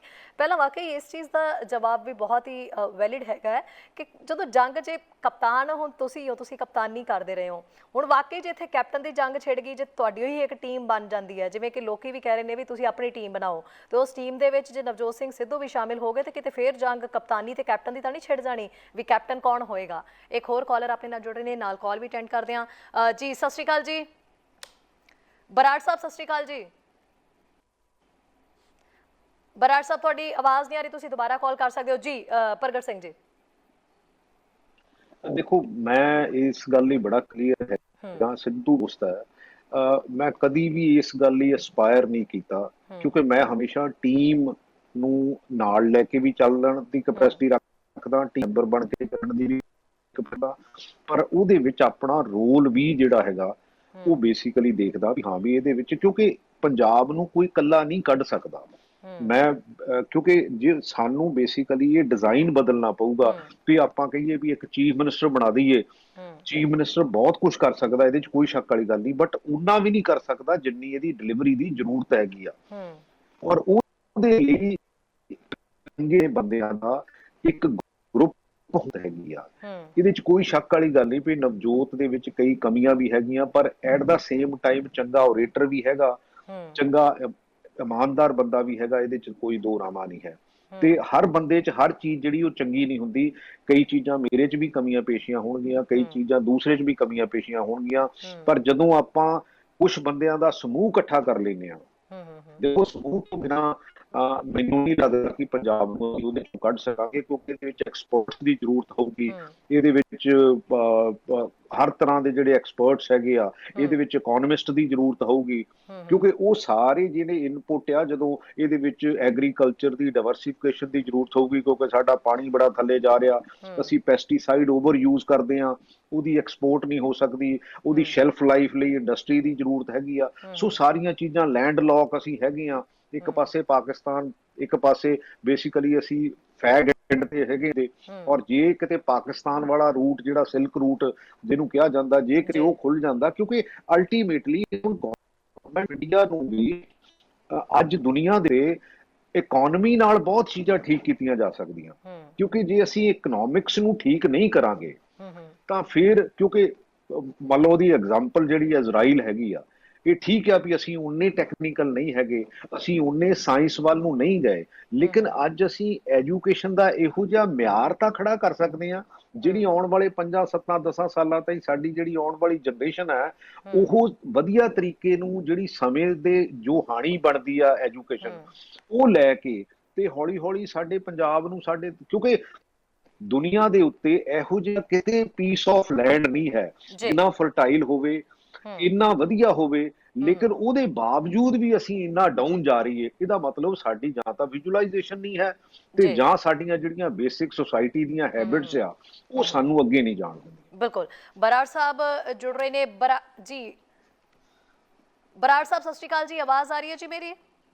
ਹਾਂਜੀ ਆਵਾਜ਼ ਆ ਰਹੀ ਹੈ। ਸਤਿ ਸ਼੍ਰੀ ਅਕਾਲ ਜੀ ਪ੍ਰਗਟ ਸਿੰਘ ਨੂੰ ਵੀ ਸਤਿ ਸ਼੍ਰੀ ਅਕਾਲ। ਮੇਰਾ ਤਾਂ ਸਵਾਲ ਇਹੀ ਆ ਪ੍ਰਗਟ ਸਿੰਘ ਜੀ ਨੂੰ ਵੀ ਜਿਵੇਂ ਇਹ ਕਹਿ ਕੇ ਹਟਿਆ ਕਿ ਜਿਹੜੀ ਰਾਜਨੀਤੀ 'ਚ ਜੇ ਕੋਈ ਚੰਗਾ ਬੰਦਾ ਦਾ ਚਿਹਰਾ ਲਿਆਂਦਾ ਜਾਵੇ ਤਾਂ ਸੁਧਾਰ ਹੋ ਸਕਦਾ, ਪਰ ਮੇਰਾ ਇਹਨਾਂ ਨੂੰ ਇਹ ਸਵਾਲ ਹੈ ਕਿ ਇਹਨਾਂ ਦੀ ਪਾਰਟੀ ਦੇ ਵਿੱਚ ਕੀ ਜੇ ਕੈਪਟਨ ਸਾਹਿਬ ਨੂੰ ਪਾਸੇ ਕਰ ਦਈਏ ਜਿੱਦਾਂ ਕਾਂਗਰਸ ਦਾ ਇਤਿਹਾਸ ਹੈ ਵੀ ਕੀ ਜਿਵੇਂ ਮੈਂ ਇਹਨਾਂ ਦੇ ਸਾਰੇ ਵਿਚਾਰਾਂ ਦੀ ਰਿਸਪੈਕਟ ਕਰਨਾ, ਸਿੱਧੂ ਸਾਹਿਬ ਦੀ ਵੀ ਇਹਨਾਂ ਦੀ ਵੀ, ਕਿਉਂਕਿ ਇਹ ਤਾਂ ਸਪੋਰਟਸਮੈਨ ਆ, ਮੈਂ ਵੀ ਸਪੋਰਟਸਮੈਨ, ਮੈਂ ਇਹਨਾਂ ਦੀ ਰਿਸਪੈਕਟ ਕਰਦਾ ਕਿਉਂਕਿ ਇਹ ਡੈਡੀਕੇਟਡ ਆ, ਇਹ ਜੋ ਕਰਨਾ ਮੰਗਦੇ ਆ। ਮੈਂ ਇਹਨਾਂ ਦੇ ਦਿਲ ਦੀ ਗੱਲ ਕਰਦਾ ਕਿ ਇਹਨਾਂ ਦੀ ਹਾਈ ਕਮਾਂਡ ਕੈਪਟਨ ਨੂੰ ਮੂਵ ਕਰਕੇ ਵੀ ਜੇ ਇਹ ਨਵੇਂ ਚਿਹਰੇ ਦੇ ਮੁਤਾਬਕ ਸਰਕਾਰ ਵੀ ਬਣਾ ਲੈਂਦੇ ਆ, ਜਿਹੜੇ ਇਹ ਡ੍ਰੀਮ ਲੈਣੇ ਮੰਗਦੇ ਆ ਕੀ ਉਹ ਪੂਰੇ ਹੋਣ ਦੇਣਗੇ? ਕਿਉਂਕਿ ਕਾਂਗਰਸ ਦਾ ਇਤਿਹਾਸ ਹੈ, ਰਾਜਨੀਤੀ ਇੱਕ ਹੋਰ ਚੀਜ਼ ਹੈ ਔਰ ਜਿਹੜਾ ਜਜ਼ਬਾਤ ਉਹ ਇੱਕ ਹੋਰ ਚੀਜ਼ ਹੁੰਦੀ ਹੈ, ਰਾਈਟ? ਜਜ਼ਬਾਤੀ ਬੰਦਾ ਬਹੁਤ ਕੁਝ ਕਰਨਾ ਮੰਗਦਾ ਹੁੰਦਾ ਪਰ ਜ਼ਰੂਰੀ ਨਹੀਂ ਕਿ ਉਹਦੇ ਜਜ਼ਬਾਤਾਂ ਨੂੰ ਪੂਰਾ ਹੋਣ ਦਿੱਤਾ ਜਾਵੇ, ਰਾਈਟ? ਕਿਉਂਕਿ ਸੱਚਾਈ ਹੈ, ਸੱਚਾਈ ਨੂੰ ਹਮੇਸ਼ਾ ਬੰਦੇ ਠੇਡੇ ਮਾਰਦੇ, ਪੋਜ਼ਿਟਿਵ ਰਹਿਣਾ ਚਾਹੀਦਾ। ਪਰ ਇੱਕ ਚੀਜ਼ ਹੈਗੀ ਜਿੱਦਾਂ ਇੱਥੇ ਆਈਸ ਹਾਕੀ ਦੇ ਵਿੱਚ ਜਦੋਂ ਪਲੇਅਰ ਖੇਡਦਾ ਨਾ ਉੱਤੇ ਮੈਨੇਜਮੈਂਟ ਬੈਠੀ ਹੁੰਦੀ ਆ, ਪਲੇਅਰ ਦੀ ਮਰਜ਼ੀ ਨਹੀਂ ਹੁੰਦੀ, ਉਹਦੀਆਂ ਜਿਹੜੀਆਂ ਭਾਵਨਾਵਾਂ ਦੀਆਂ ਬੜੀਆਂ ਕੱਲ ਹੁੰਦੀਆਂ ਇਸ ਦੇ ਉੱਤੇ, ਉਹ ਕਰਨਾ ਮੰਗਦਾ ਹੁੰਦਾ ਪਰ ਹੋਣ ਨਹੀਂ ਦਿੰਦੇ। ਤੇ ਸੇਮ ਹੀ ਸਿਚੁਏਸ਼ਨ ਰਾਜਨੀਤੀ ਦੇ ਵਿੱਚ ਹੈ। ਇਹਦਾ ਮੈਨੂੰ ਜ਼ਰੂਰ ਜਵਾਬ ਦੇ ਕੇ ਜਾਣ ਕਿ ਜੇ ਇਹਨਾਂ ਨੂੰ ਚਾਂਸ ਮਿਲਦਾ ਕਿ ਇਹਨਾਂ ਦੀ ਜਿਹੜੀ ਹਾਈ ਕਮਾਂਡ ਆ ਉਹ ਇਹ ਫੇਅਰਨੈਸ ਹੋਣ ਦੇਊਗੀ। ਇੰਨਾ ਹੀ ਸਵਾਲ ਆ ਮੇਰਾ ਜੀ। ਥੈਂਕ ਯੂ ਜੀ। ਜੀ ਪ੍ਰਗਟ ਜੀ ਮੈਂ ਗੱਲ ਤਾਂ ਬਿਲਕੁਲ ਸਹਿਮਤ ਹਾਂ। ਦੇਖੋ ਮੈਂ ਇਹ ਨਹੀਂ ਕਹਿੰਦਾ ਕਿ ਅਸੀਂ ਇਹਨੂੰ 100% ਠੀਕ ਕਰ ਸਕਦੇ ਹਾਂ ਕਿਉਂਕਿ ਇਹਦੇ ਵਿੱਚ ਵੀ ਮੈਂ ਦੇਖਦਾ ਜਿਹੜਾ ਕੈਲੀਬਰ ਆਫ MLAs ਹੈ, ਉਹਨਾਂ ਦਾ ਇੰਟੈਲੈਕਚੁਅਲ ਲੈਵਲ ਹੈ, ਉਹਨਾਂ ਦੀ ਕਮਿਟਮੈਂਟ ਹੈ, ਉਹ ਕਿਤੇ ਨਾ ਕਿਤੇ ਮੈਨੂੰ ਬਹੁਤ ਕਮਜ਼ੋਰ ਦਿਖਦੀ ਆ। ਮੈਂ ਦੋਨੇ ਪਾਰਟੀਆਂ ਦੇਖ ਲਈਆਂ, ਸੱਚੀ ਗੱਲ ਤਾਂ ਇਹ ਆ। ਐਕਚੁਅਲੀ ਉਹਦਾ ਜਿਹੜਾ ਬੇਸਿਕ ਰੀਜ਼ਨ ਹੈ ਕਿ ਚੰਗਾ ਬੰਦਾ ਪੋਲਿਟਿਕਸ ਦੇ ਵਿੱਚ ਆਉਣਾ ਨਹੀਂ ਚਾਹੁੰਦਾ, ਪਿੰਡ 'ਚ ਸਰਪੰਚ ਨਹੀਂ ਬਣਨਾ ਚਾਹੁੰਦਾ, ਸ਼ਹਿਰ ਦੇ ਵਿੱਚ ਕਾਉਂਸਲਰ ਨਹੀਂ ਬਣਨਾ ਚਾਹੁੰਦਾ, MLA ਨਹੀਂ ਬਣਨਾ ਚਾਹੁੰਦਾ। ਜਿਹੜਾ ਸਿਆਣਾ ਤੇ ਸਮਝਦਾਰ ਆ, ਸੁਹਿਰਦ ਆ, ਉਦਾਂ ਸਾਡੇ ਖਿੱਚਣ ਵਾਲੇ ਬਹੁਤ ਕੁੜਤਾ ਖਿੱਚਣ ਵਾਲੇ ਵੀ ਹਾਂ ਵੀ ਮੈਨੂੰ ਸਰਪੰਚ ਬਣਾ ਕੇ ਦੇਖੋ ਵੀ ਮੈਂ ਤਾਂ ਨੇਰੀਆਂ ਲਿਆ ਦੂੰ। ਲੇਕਿਨ ਜਿਹੜੇ ਸਿਆਣੇ ਬੰਦੇ ਆ ਉਹ ਬੇਸਿਕਲੀ ਹੌਲੀ ਹੌਲੀ ਇਹਦੇ ਤੋਂ ਪਿੱਛੇ ਹਟ ਗਏ। ਪਰ ਜੇ ਸਿਆਣੇ ਨਹੀਂ ਆਉਣਗੇ ਤਾਂ ਫਿਰ ਕੀ ਇਹਨਾਂ ਸਕਾਊਂਡਰ ਆਪਾਂ ਰਹਿਣ ਦਈਏ ਡੈਮੋਕ੍ਰੇਸੀ, ਤੇ ਜੇ ਤਾਂ ਫਿਰ ਇਹਨਾਂ ਦੇ ਹੱਥ ਰਹਿਣ ਦਈਏ। ਵੈਸੇ ਤਾਂ ਮੰਨ ਲਓ ਸਪੋਜ਼ ਮੈਂ ਤਾਂ ਬਾਈ ਚਾਂਸ ਇਹਦੇ ਵਿੱਚ ਆ ਗਿਆ, but at the same time ਆ ਗਿਆ ਕਿਉਂਕਿ ਮੈਨੂੰ ਨਾ ਤਾਂ ਇਹੀ ਆ ਵੀ ਮੈਨੂੰ ਕੋਈ ਰਾਜਪੁਰੇ ਤੋਂ ਗਾਹ ਨਹੀਂ ਜਾਣਦਾ, ਨਾ ਮੈਨੂੰ ਇਹ ਵੀ ਪ੍ਰੋਬਲਮ ਨਹੀਂ ਹੈ ਕਿ ਮੈਂ ਆਪਣਾ ਪਰਿਵਾਰ ਦੀ ਰੋਜ਼ੀ ਰੋਟੀ ਕਮਾ ਲਈ। ਅੱਛਾ ਕਿ ਮੇਰੇ ਵਰਗੇ ਦੇ ਤਾਂ ਇਹ ਸਮਾਂ ਹੁੰਦਾ ਵੀ ਚਲੋ ਯਾਰ ਆਪਾਂ ਕਿਤੇ ਰਿਟਾਇਰਮੈਂਟ ਵੱਲ ਨੂੰ ਚੱਲੀਏ ਤੇ ਗੋਲਫ ਗੂਲਫ ਖੇਡੀਏ, but at the same time ਫਿਰ ਜੇ ਇਹਨਾਂ ਦੇ ਸਹਾਰੇ ਛੱਡ ਜਾਵਾਂਗੇ ਤਾਂ ਫਿਰ ਤੇ ਇਹਦਾ ਮਤਲਬ ਫਿਰ ਸਾਨੂੰ ਡਿਸਕਸ਼ਨ ਦੀ ਵੀ ਜ਼ਰੂਰਤ ਨਹੀਂ ਹੈ ਕਿ ਅਸੀਂ ਉਹਨਾਂ ਲੋਕਾਂ ਨੂੰ ਜਿਨ੍ਹਾਂ ਲੋਕਾਂ ਦਾ ਪਤਾ ਹੀ ਆ ਵੀ ਇਹਨਾਂ ਨੇ ਸਾਰਾ ਕੁਝ ਮਾੜਾ ਕਰਨਾ ਤੇ ਫਿਰ ਉਹਨਾਂ ਕੋਲ ਛੱਡ ਕੇ ਚਲੇ ਜਾਈਏ। ਫਿਰ ਤਾਂ ਮੈਨੂੰ ਲੱਗਦਾ ਕਿਸੇ ਡਿਸਕਸ਼ਨ ਦੀ ਵੀ ਜ਼ਰੂਰਤ ਨਹੀਂ ਹੈ। ਸੋ ਇਸ ਕਰਕੇ we have to fight internally ਔਰ ਐਕਸਟਰਨਲੀ, ਔਰ ਸੁਸਾਇਟੀ ਨੂੰ ਵੀ ਕਿਤੇ ਨਾ ਕਿਤੇ ਬਦਲਾਅ ਲਿਆਉਣ ਦੀ ਜ਼ਰੂਰਤ ਹੈਗੀ ਆ ਕਿਉਂਕਿ ਜਦੋਂ ਸੁਸਾਇਟੀ ਇਹਨੂੰ ਸੋਚੂਗੀ, ਸੁਸਾਇਟੀ ਇਹਦੇ ਉੱਤੇ ਧਿਆਨ ਨਾਲ ਕੰਮ ਕਰੂਗੀ, ਚੰਗੇ ਬੰਦਿਆਂ ਦਾ ਜਮਾਵੜਾ ਇਕੱਠਾ ਹੋਊਗਾ ਤੇ ਤਾਂ ਹੀ ਜਾ ਕੇ ਉਹ ਚੀਜ਼ਾਂ ਜਿਹੜੀਆਂ ਇੰਪਲੀਮੈਂਟ ਕਰਨ ਦੇ ਵਿੱਚ ਸੌਖਿਆਈ ਹੋਊਗੀ। ਅੱਜ yes it is quite difficult. ਜੀ ਸਤਿ ਸ਼੍ਰੀ ਅਕਾਲ ਜੀ ਬਰਾੜ ਜੀ। ਹੈਲੋ ਹਾਂਜੀ ਸਰ। हाँ मैं रेशम सिंह बराड़ बोल रही हूँ। जी सर बोलो जी। हेलो हाँ जी सर सुन पा रहे हैं जी, कर दो अपनी गल कंप्लीट जल्दी। हाँ जी ਇਹਨਾਂ ਤੋਂ ਪ੍ਰਗਟ ਸਿੰਘ ਜੀ ਦੋ ਪਰਿਵਾਰਾਂ ਨੂੰ ਖੜਾ ਕੇ ਛਡਾਓ, ਬਾਦਲ ਕਹਿੰਦੇ ਉਹ ਕੈਪਟਨ ਤੋਂ ਇਹਦਾ ਆਪਾਂ ਨੂੰ ਦਿਖੀ ਜਾਂਦੇ ਵੀ ਲੁੱਟੀ ਜਾਂਦੇ ਕਰਾਉਂਦੇ। ਕੋਈ ਇਮਾਨਦਾਰ ਬੰਦੇ ਨੇ ਹਾਈ ਕਮਾਂਡ ਦਾ ਬਾਅਦ ਚ ਵੇਖੀ ਜਾਊ, ਪਹਿਲਾਂ ਉਹ ਬੰਦੇ ਦਾ ਜਿਹੜੇ ਪੰਜਾਬ ਨੂੰ ਸਵੇਰ ਹੋਣ। ਜੀ ਠੀਕ ਹੈ। ਕਿੰਨਾ ਜ਼ੋਰ ਲਾ ਲੈਣਗੇ ਜਿਵੇਂ ਨਿਆਲੀ ਨੂੰ ਉੱਥੇ ਕੈਪਟਨ ਨੇ ਕਿੰਨਾ ਜ਼ੋਰ ਲਾ ਲਿਆ, ਉਹ ਮਤਲਬ ਫਿਰ ਵੀ ਹਾਰ ਗਿਆ ਨਾ ਕੈਪਟਨ ਉੱਥੇ ਆਪਣੇ ਮੁੱਲਾਪੁਰ ਦੇ। ਬੰਦੇ ਸਵੇਰ ਦੇ ਲਿਆਓ, ਇਹਨਾਂ ਤੋਂ ਖੜਾ ਛੁੱਟੇ 2 ਬੰਦਿਆਂ ਤੋਂ। ਠੀਕ ਹੈ ਜੀ। ਜਿੰਨਾ ਚਿਰ ਇਹਨਾਂ ਨੂੰ ਖੜਾ ਨਹੀਂ ਛੁੱਟਦਾ ਉਹਨਾਂ ਚਿਰ ਸੈਂਟਰ ਦਾ ਬਾਅਦ ਚ ਵਿਖਿਓ ਸੈਂਟਰ ਕੀ ਕਰ ਲੂਗਾ ਬਾਅਦ ਜੇ ਬੰਦੇ ਇਮਾਨਦਾਰ ਹੋਣਗੇ ਤਾਂ। ਜਿਹੜਾ ਕੋਈ ਆਦਾ ਮਮਤਾ ਵੀ ਕੱਲੀ ਬੈਠੀ ਹੈ, ਸੈਂਟਰ ਕੀ ਕਰ ਲੈ, ਕੁਝ ਨਹੀਂ ਕਰ ਸਕਦਾ ਸੈਂਟਰ। ਜੀ ਸਰ, ਜੀ ਥੈਂਕ ਯੂ ਜੀ ਗੱਲ ਕੰਪਲੀਟ ਕਰਨ ਲਈ। ਸਰ ਕਿਵੇਂ ਛਡਾਉਂਗੇ ਜੀ ਕੈਪਟਨ ਤੇ ਬਾਦਲਾਂ ਤੋਂ ਪਿੱਛਾ ਲੋਕਾਂ ਦਾ? ਦੇਖੋ ਕੋਸ਼ਿਸ਼ ਤਾਂ ਇਹੀ ਹੈਗੀ ਆ, ਜੀ ਕਿਉਂਕਿ ਦੇਖੋ ਸਾਡੇ ਵੀ ਐਮਐਲਏ ਜਿਹੜੇ, ਦੇਖੋ ਇਟ ਇਜ਼ ਅ ਨੰਬਰਡ ਗੇਮ। ਆਪਾਂ ਕਹੀਏ ਵੀ ਇੰਨਾ ਸੌਖਾ ਕੰਮ ਹੈਗਾ, ਇੰਨਾ ਸੌਖਾ ਕੰਮ ਵੀ, ਕਿਉਂਕਿ ਐਮਐਲਏ ਵੀ ਉਦਾਂ ਦਾ ਲਿਆਉਣਾ ਜਿਹੜਾ ਕਿ ਇਹਨਾਂ ਨੂੰ ਪਤਾ ਵੀ ਸਾਡੇ ਮੂਹਰੇ ਅੱਖ ਨਾ ਚੱਕੇ, ਫਿਰ ਜੇ ਕਿਤੇ ਚੱਕੇ ਤਾਂ ਫਿਰ ਉਹਦੀ ਬਾਂਹ ਮਰੋੜਨੀ ਆ। ਅੱਛਾ ਕਿਤੇ ਨਾ ਕਿਤੇ ਸਿਸਟਮ ਦੇ ਵਿੱਚੋਂ ਕਿਤੇ ਉਹਨੇ ਗਲਤੀ ਵੀ ਕੀਤੀ ਹੁੰਦੀ ਆ, ਕਿਤੇ ਕੁਝ ਵੀ ਕੀਤਾ ਹੁੰਦਾ। ਅੱਛਾ ਫਾਈਲਾਂ ਬਣਾ ਕੇ ਰੱਖਦੇ ਆ। ਸੋ ਇਹ ਇੰਨਾ ਸੌਖਾ ਨਹੀਂ ਹੈਗਾ, ਕਿਉਂਕਿ ਐਕਚੁਅਲੀ ਇਹ ਜਿੰਨਾ ਕਿ ਇਹ ਸਾਰਾ ਕੁਝ ਸਿਸਟਮ ਤਿਆਰ ਹੋਇਆ, ਇਹ ਓਵਰਨਾਈਟ ਨਹੀਂ ਤਿਆਰ ਹੋਇਆ। ਇਹ ਇਰੀਟੇਸ਼ਨ ਬਹੁਤ ਸਮੇਂ ਦੀ ਆ। ਪਰ ਇਹ ਆ ਕਿ ਜੇ ਅੱਜ ਆਪਾਂ ਜਿੱਦਾਂ ਕਹਿ ਲਓ ਵੀ ਅੱਜ ਜਾਗੋ ਉਦੋਂ ਹੀ ਸਵੇਰਾ, ਜਦੋਂ ਹੌਲੀ ਹੌਲੀ ਸਾਰੇ ਲੋਕੀ, ਕਿਉਂਕਿ ਦੇਖੋ ਲੋਕਾਂ ਦੇ ਅੱਜ ਵੀ ਮੰਨ ਲਓ ਸਪੋਜ਼ ਜਿਹੜੀ ਪਿਛਲੀ ਇਲੈਕਸ਼ਨ ਸੀ, ਮੈਂ ਤੁਹਾਨੂੰ ਸਿਰਫ ਇੱਕ ਐਗਜ਼ਾਮਪਲ ਦੇਣ ਲੱਗਿਆ ਵੀ ਸਾਡੇ ਇੱਥੇ ਸਰਬਜੀਤ ਸਿੰਘ ਮੱਕੜ ਮੇਰੇ ਅਗੇਂਸਟ ਲੜਿਆ। ਅੱਛਾ ਉਹਦੇ ਰੈਪੂਟੇਸ਼ਨ ਦਾ ਕਿਹਨੂੰ ਨਹੀਂ ਪਤਾ, ਲੇਕਿਨ ਫਿਰ ਵੀ ਉਹ 30,000 ਵੋਟ ਫਿਰ ਵੀ ਲੈ ਗਿਆ। ਇਹਦਾ ਮਤਲਬ ਇਹ ਹੋਇਆ ਕਿ ਜਿਹੜੀ ਪਿੰਡਾਂ ਵਾਲੀ ਗੱਲ ਸ਼ੁਰੂ ਕੀਤੀ ਸੀ ਵੀ ਧੜੇ ਬਣੇ ਹੋਏ ਆ ਵੀ ਜੇ ਤਾਏ ਨੇ ਸੱਜੇ ਨੂੰ ਜਾਣਾ, ਚਾਚੇ ਨੇ ਖੱਬੇ ਨੂੰ ਜਾਣਾ। ਉਹ ਜਿੰਨਾ ਚਿਰ ਅਸੀਂ ਨਹੀਂ ਤੋੜਾਂਗੇ, ਅਸੀਂ ਪੰਜਾਬ ਲਈ ਤਾਂ ਖੜਦੇ ਹੀ ਨਹੀਂ ਹੈ। ਅਸੀਂ ਜਾਂ ਕਾਂਗਰਸ ਲਈ ਖੜਦੇ ਆ, ਜਾਂ ਅਕਾਲੀ ਦਲ ਲਈ ਖੜਦੇ ਆ, ਜਾਂ ਆਪ ਲਈ ਖੜਦੇ ਆ, ਜਾਂ ਕਿਸੇ ਹੋਰ ਧਿਰ ਲਈ ਖੜਦੇ ਆ। ਯਾਰ ਮੈਂ ਕਹਿੰਦਾ ਪੰਜਾਬ ਲਈ ਖੜ ਲਈਏ ਆਪਾਂ। ਜਦੋਂ ਪੰਜਾਬ ਲਈ ਖੜਾਂਗੇ, ਜਦੋਂ ਸੋਚੋਗੇ ਤਾਂ ਸਹੀ ਨਾ, ਜਦੋਂ ਸੋਚਾਂਗੇ ਤਾਂ ਫਿਰ ਉਹਦੇ ਵਿੱਚੋਂ ਚੰਗੀਆਂ ਚੀਜ਼ਾਂ ਨਿਕਲਣਗੀਆਂ। ਅਦਰਵਾਈਜ਼ ਫਿਰ ਜੇ ਅਸੀਂ ਕਹਿਣਾ ਵੀ ਹਾਂ ਵੀ ਮੈਂ ਤਾਂ ਇੰਨੇ ਸਾਲ ਹੋ ਗਏ ਸਾਡਾ ਪਰਿਵਾਰ ਤਾਂ, ਮੈਂ ਕਹਿੰਦਾ ਵੀ ਮੈਂ ਨਾ ਪੰਜਾਬ ਲਈ ਕੁਝ ਨਹੀਂ ਕਰ ਸਕਦਾ, ਫਿਰ ਮੈਂ ਕਿਸੇ ਪਾਰਟੀ ਲਈ ਕੀ ਕਰ ਲਵਾਂ, ਚਾਹੇ ਨਾ ਕਰ ਲਵਾਂ, ਤਾਂ ਕੋਈ ਬਹਿਨਾ ਨਹੀਂ ਹੈ। ਜੀ ਜੀ ਸਰ, ਜਿਸ ਤਰੀਕੇ ਨਾਲ ਹੁਣ ਲੋਕ ਵੀ ਕਈ ਗੱਲ ਕਰ ਰਹੇ ਸੀਗੇ ਤੇ ਸਾਰੇ ਕਹਿ ਰਹੇ ਸੀਗੇ ਵੀ ਤੁਹਾਡੇ ਤੇ ਬਹੁਤ ਭਰੋਸਾ ਕਰਦੇ ਨੇ। ਇੱਥੇ ਨਵਜੋਤ ਸਿੰਘ ਸਿੱਧੂ ਦੀ ਗੱਲ ਹੋ ਰਹੀ ਸੀ, ਤੁਸੀਂ ਕਿਹਾ ਵੀ ਬੰਦਾ ਕੋਈ ਚੰਗਾ ਮਾੜਾ ਨਹੀਂ ਹੁੰਦਾ ਤੇ ਸਾਰਿਆਂ ਨੂੰ ਹਰ ਕੰਮ ਆਉਂਦਾ ਨਹੀਂ ਹੁੰਦਾ, ਕੋਈ ਨਾ ਕੋਈ ਕਿਸੇ ਨਾ ਕਿਸੇ ਦੇ ਵਿੱਚ ਕੋਈ ਕਮੀ ਹੁੰਦੀ ਹੈ। ਨਵਜੋਤ ਸਿੰਘ ਸਿੱਧੂ ਦੇ ਉੱਤੇ ਇਹ ਟੈਗ ਬਹੁਤ ਵੱਡਾ ਲੱਗਦਾ ਕਿਉਂਕਿ ਹੁਣ ਉਹ ਵੀ ਤੁਹਾਡੇ ਬਾਗੀ ਵਿਧਾਇਕਾਂ ਦੀ ਗਿਣਤੀ ਦੇ ਵਿੱਚ ਸ਼ਾਮਿਲ ਨੇ, ਬਕਾਇਦਾ ਮੀਟਿੰਗਾਂ ਹੋ ਰਹੀਆਂ ਨੇ। ਨਵਜੋਤ ਸਿੰਘ ਸਿੱਧੂ ਇਸ ਮੁੱਦੇ ਦੇ ਉੱਤੇ ਤੁਹਾਡੇ ਨਾਲ ਖੜੇ ਨੇ ਤੇ ਤੁਸੀਂ ਹਮੇਸ਼ਾ ਉਹਨਾਂ ਨੂੰ ਸਪੋਰਟ ਵੀ ਕਰਦੇ ਹੋ। ਨਵਜੋਤ ਸਿੰਘ ਸਿੱਧੂ ਜਦੋਂ ਲੋਕਲ ਬਾਡੀ ਮਹਿਕਮਾ ਨਾ ਮਿਲਣ ਤੋਂ 2 ਸਾਲ ਸਰਕਾਰ ਦੇ ਨਾਲ ਨਾਰਾਜ਼ ਰਹੇ, ਉਸ ਤੋਂ ਬਾਅਦ ਕੈਪਟਨ ਸਾਹਿਬ ਨੇ ਚਾਹ ਕੌਫੀ ਤੇ ਬੁਲਾਇਆ, ਚਾਹ ਕੌਫੀ ਵੀ ਪੀ ਆਏ ਨੇ ਤੇ ਉਸ ਤੋਂ ਬਾਅਦ ਕਿਸੇ ਗੱਲ ਦੇ ਉੱਤੇ ਸਹਿਮਤੀ ਫਿਰ ਨਹੀਂ ਬਣੀ ਤੇ ਫਿਰ ਉਹਨਾਂ ਨੇ ਚੱਕ ਕੇ ਟਵੀਟ ਕਰਨੇ ਸ਼ੁਰੂ ਕਰ ਦਿੱਤੇ ਬੇਅਦਬੀਆਂ ਦੇ ਮੁੱਦੇ ਦੇ ਉੱਤੇ। ਤੇ ਸਿੱਧੂ ਦੇ ਉੱਤੇ ਬਹੁਤ ਵੱਡਾ ਟੈਗ ਲੱਗ ਰਿਹਾ ਹੈ ਕਿ ਸਿੱਧੂ ਮੌਕਾ ਪਰਸਤ ਨਾ ਮੰਨੇ ਜਾਣ ਤਾਂ ਕੀ ਮੰਨੇ ਜਾਣ। ਹੁਣ ਤੁਸੀਂ ਇਸ ਤੇ ਕੀ ਕਹਿਣਾ ਚਾਹੋਗੇ ਕਿ ਇਹ ਟੈਗ ਠੀਕ ਹੈ ਵੀ ਸਿੱਧੂ ਇੱਕ ਮੌਕਾ ਪਰਸਤ ਮੰਨੇ ਜਾਂਦੇ ਨੇ? ਹਾਲਾਂਕਿ ਖਿਡਾਰੀ ਹੈ, ਖਿਡਾਰੀ ਤੁਸੀਂ ਦੱਸਿਆ ਸੀ ਵੀ ਟੀਮ ਨਾਲ ਲੈ ਕੇ ਤੁਰਦੇ ਨੇ ਤੇ ਜਦੋਂ ਇਕੱਲੇ ਹੀ ਨਾਲ ਤੁਰਨਾ ਚਾਹੁੰਦੇ ਨੇ ਤਾਂ ਕੀ ਅੱਗੇ ਜੇ ਸੀਐਮ ਦਾ ਫੇਜ਼ ਬਦਲਿਆ ਵੀ ਜਾਂਦਾ ਹੈ ਤਾਂ ਕੀ ਉਹਦੇ ਲਈ ਸਿੱਧੂ ਹੀ ਵਿਕਲਪ ਹੋਣਗੇ ਜਾਂ ਕੋਈ ਹੋਰ ਹੋ ਸਕਦਾ ਹੈ, ਜਾਂ ਸਿੱਧੂ ਵਰਗਾ ਸ਼ਖਸ? ਦੇਖੋ ਕੋਈ ਵੀ ਹੋ ਸਕਦਾ। ਮੈਂ ਤਾਂ ਅਗੇਨ ਦੇਖੋ ਇਹ ਇਕੱਲੇ ਦੇਖੋ ਉਹਦੀਆਂ ਹੈਬਿਟਸ ਕੁਛ ਉਹਦੇ ਚ ਪਲੱਸ ਮਾਈਨਸ ਹੋ ਸਕਦਾ, ਮੈਂ ਉਹਦੇ ਤੇ ਨਾ ਹੀ ਕਮੈਂਟ ਕਰਾਂ ਤਾਂ ਚੰਗੀ ਗੱਲ ਹੈ।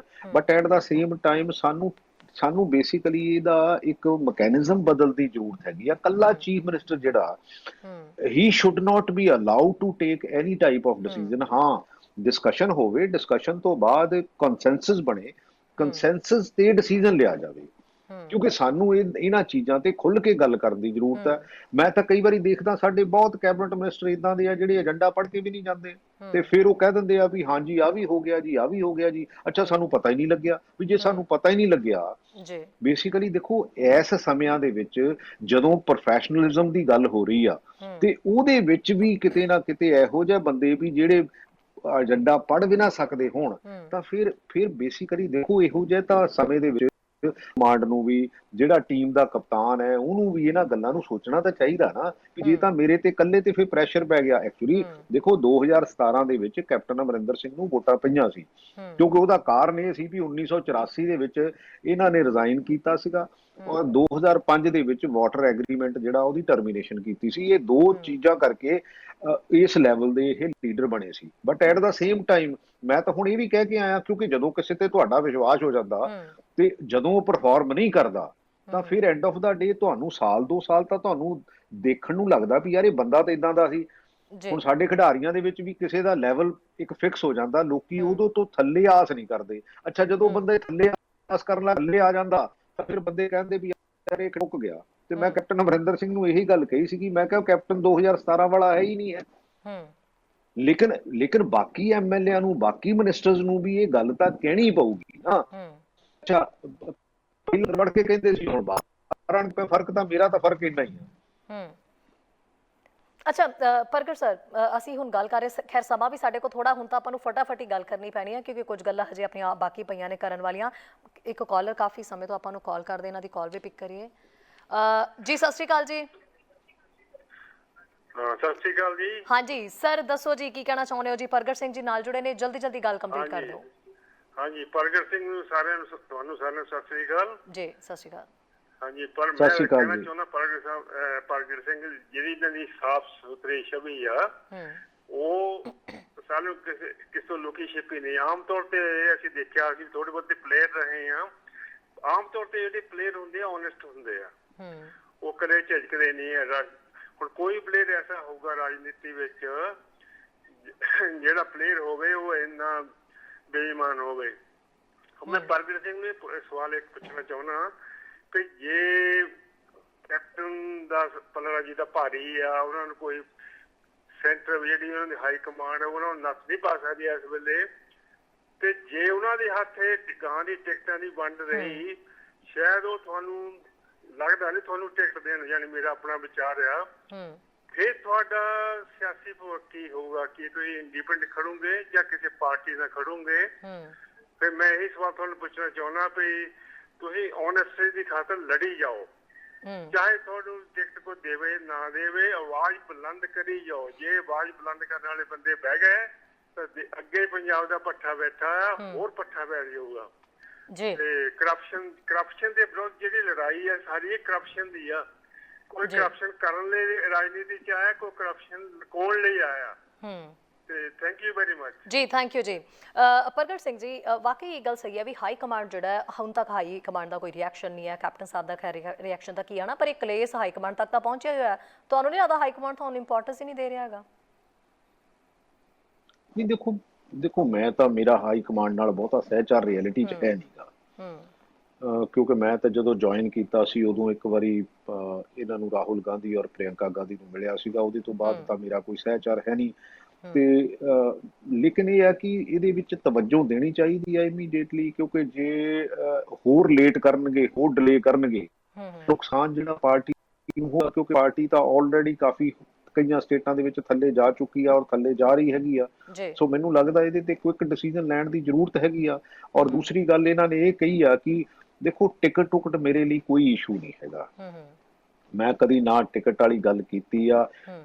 ਟਿਕਟ ਦੇ ਦੇਣ ਨਾ ਦੇ ਦੇਣ, ਲੜ ਲਈਏ ਨਾ ਲੜ ਲਈਏ, ਪਰ ਜਿੰਨਾ ਚਿਰ ਰਹੂੰਗਾ ਇੱਦਾਂ ਹੀ ਰਹੂੰਗਾ ਔਰ ਇਹ ਗੱਲਾਂ ਕਰਦਾ ਹੀ ਰਹੂੰਗਾ, ਇਹ ਕੰਮ ਕਰਦਾ ਹੀ ਰਹੂੰਗਾ। ਕਿਉਂਕਿ ਦੋ ਚੀਜ਼ਾਂ ਹੁੰਦੀਆਂ, ਇੱਕ ਤਾਂ ਸਿਰਫ ਗੱਲਾਂ ਹੀ ਕਰਨੀਆਂ ਹੁੰਦੀਆਂ, ਇੱਕ ਆਪਣੇ ਆਪ ਤੇ ਇੰਪਲੀਮੈਂਟੇਸ਼ਨ ਵੀ ਕਰਨੀ ਹੁੰਦੀ ਆ।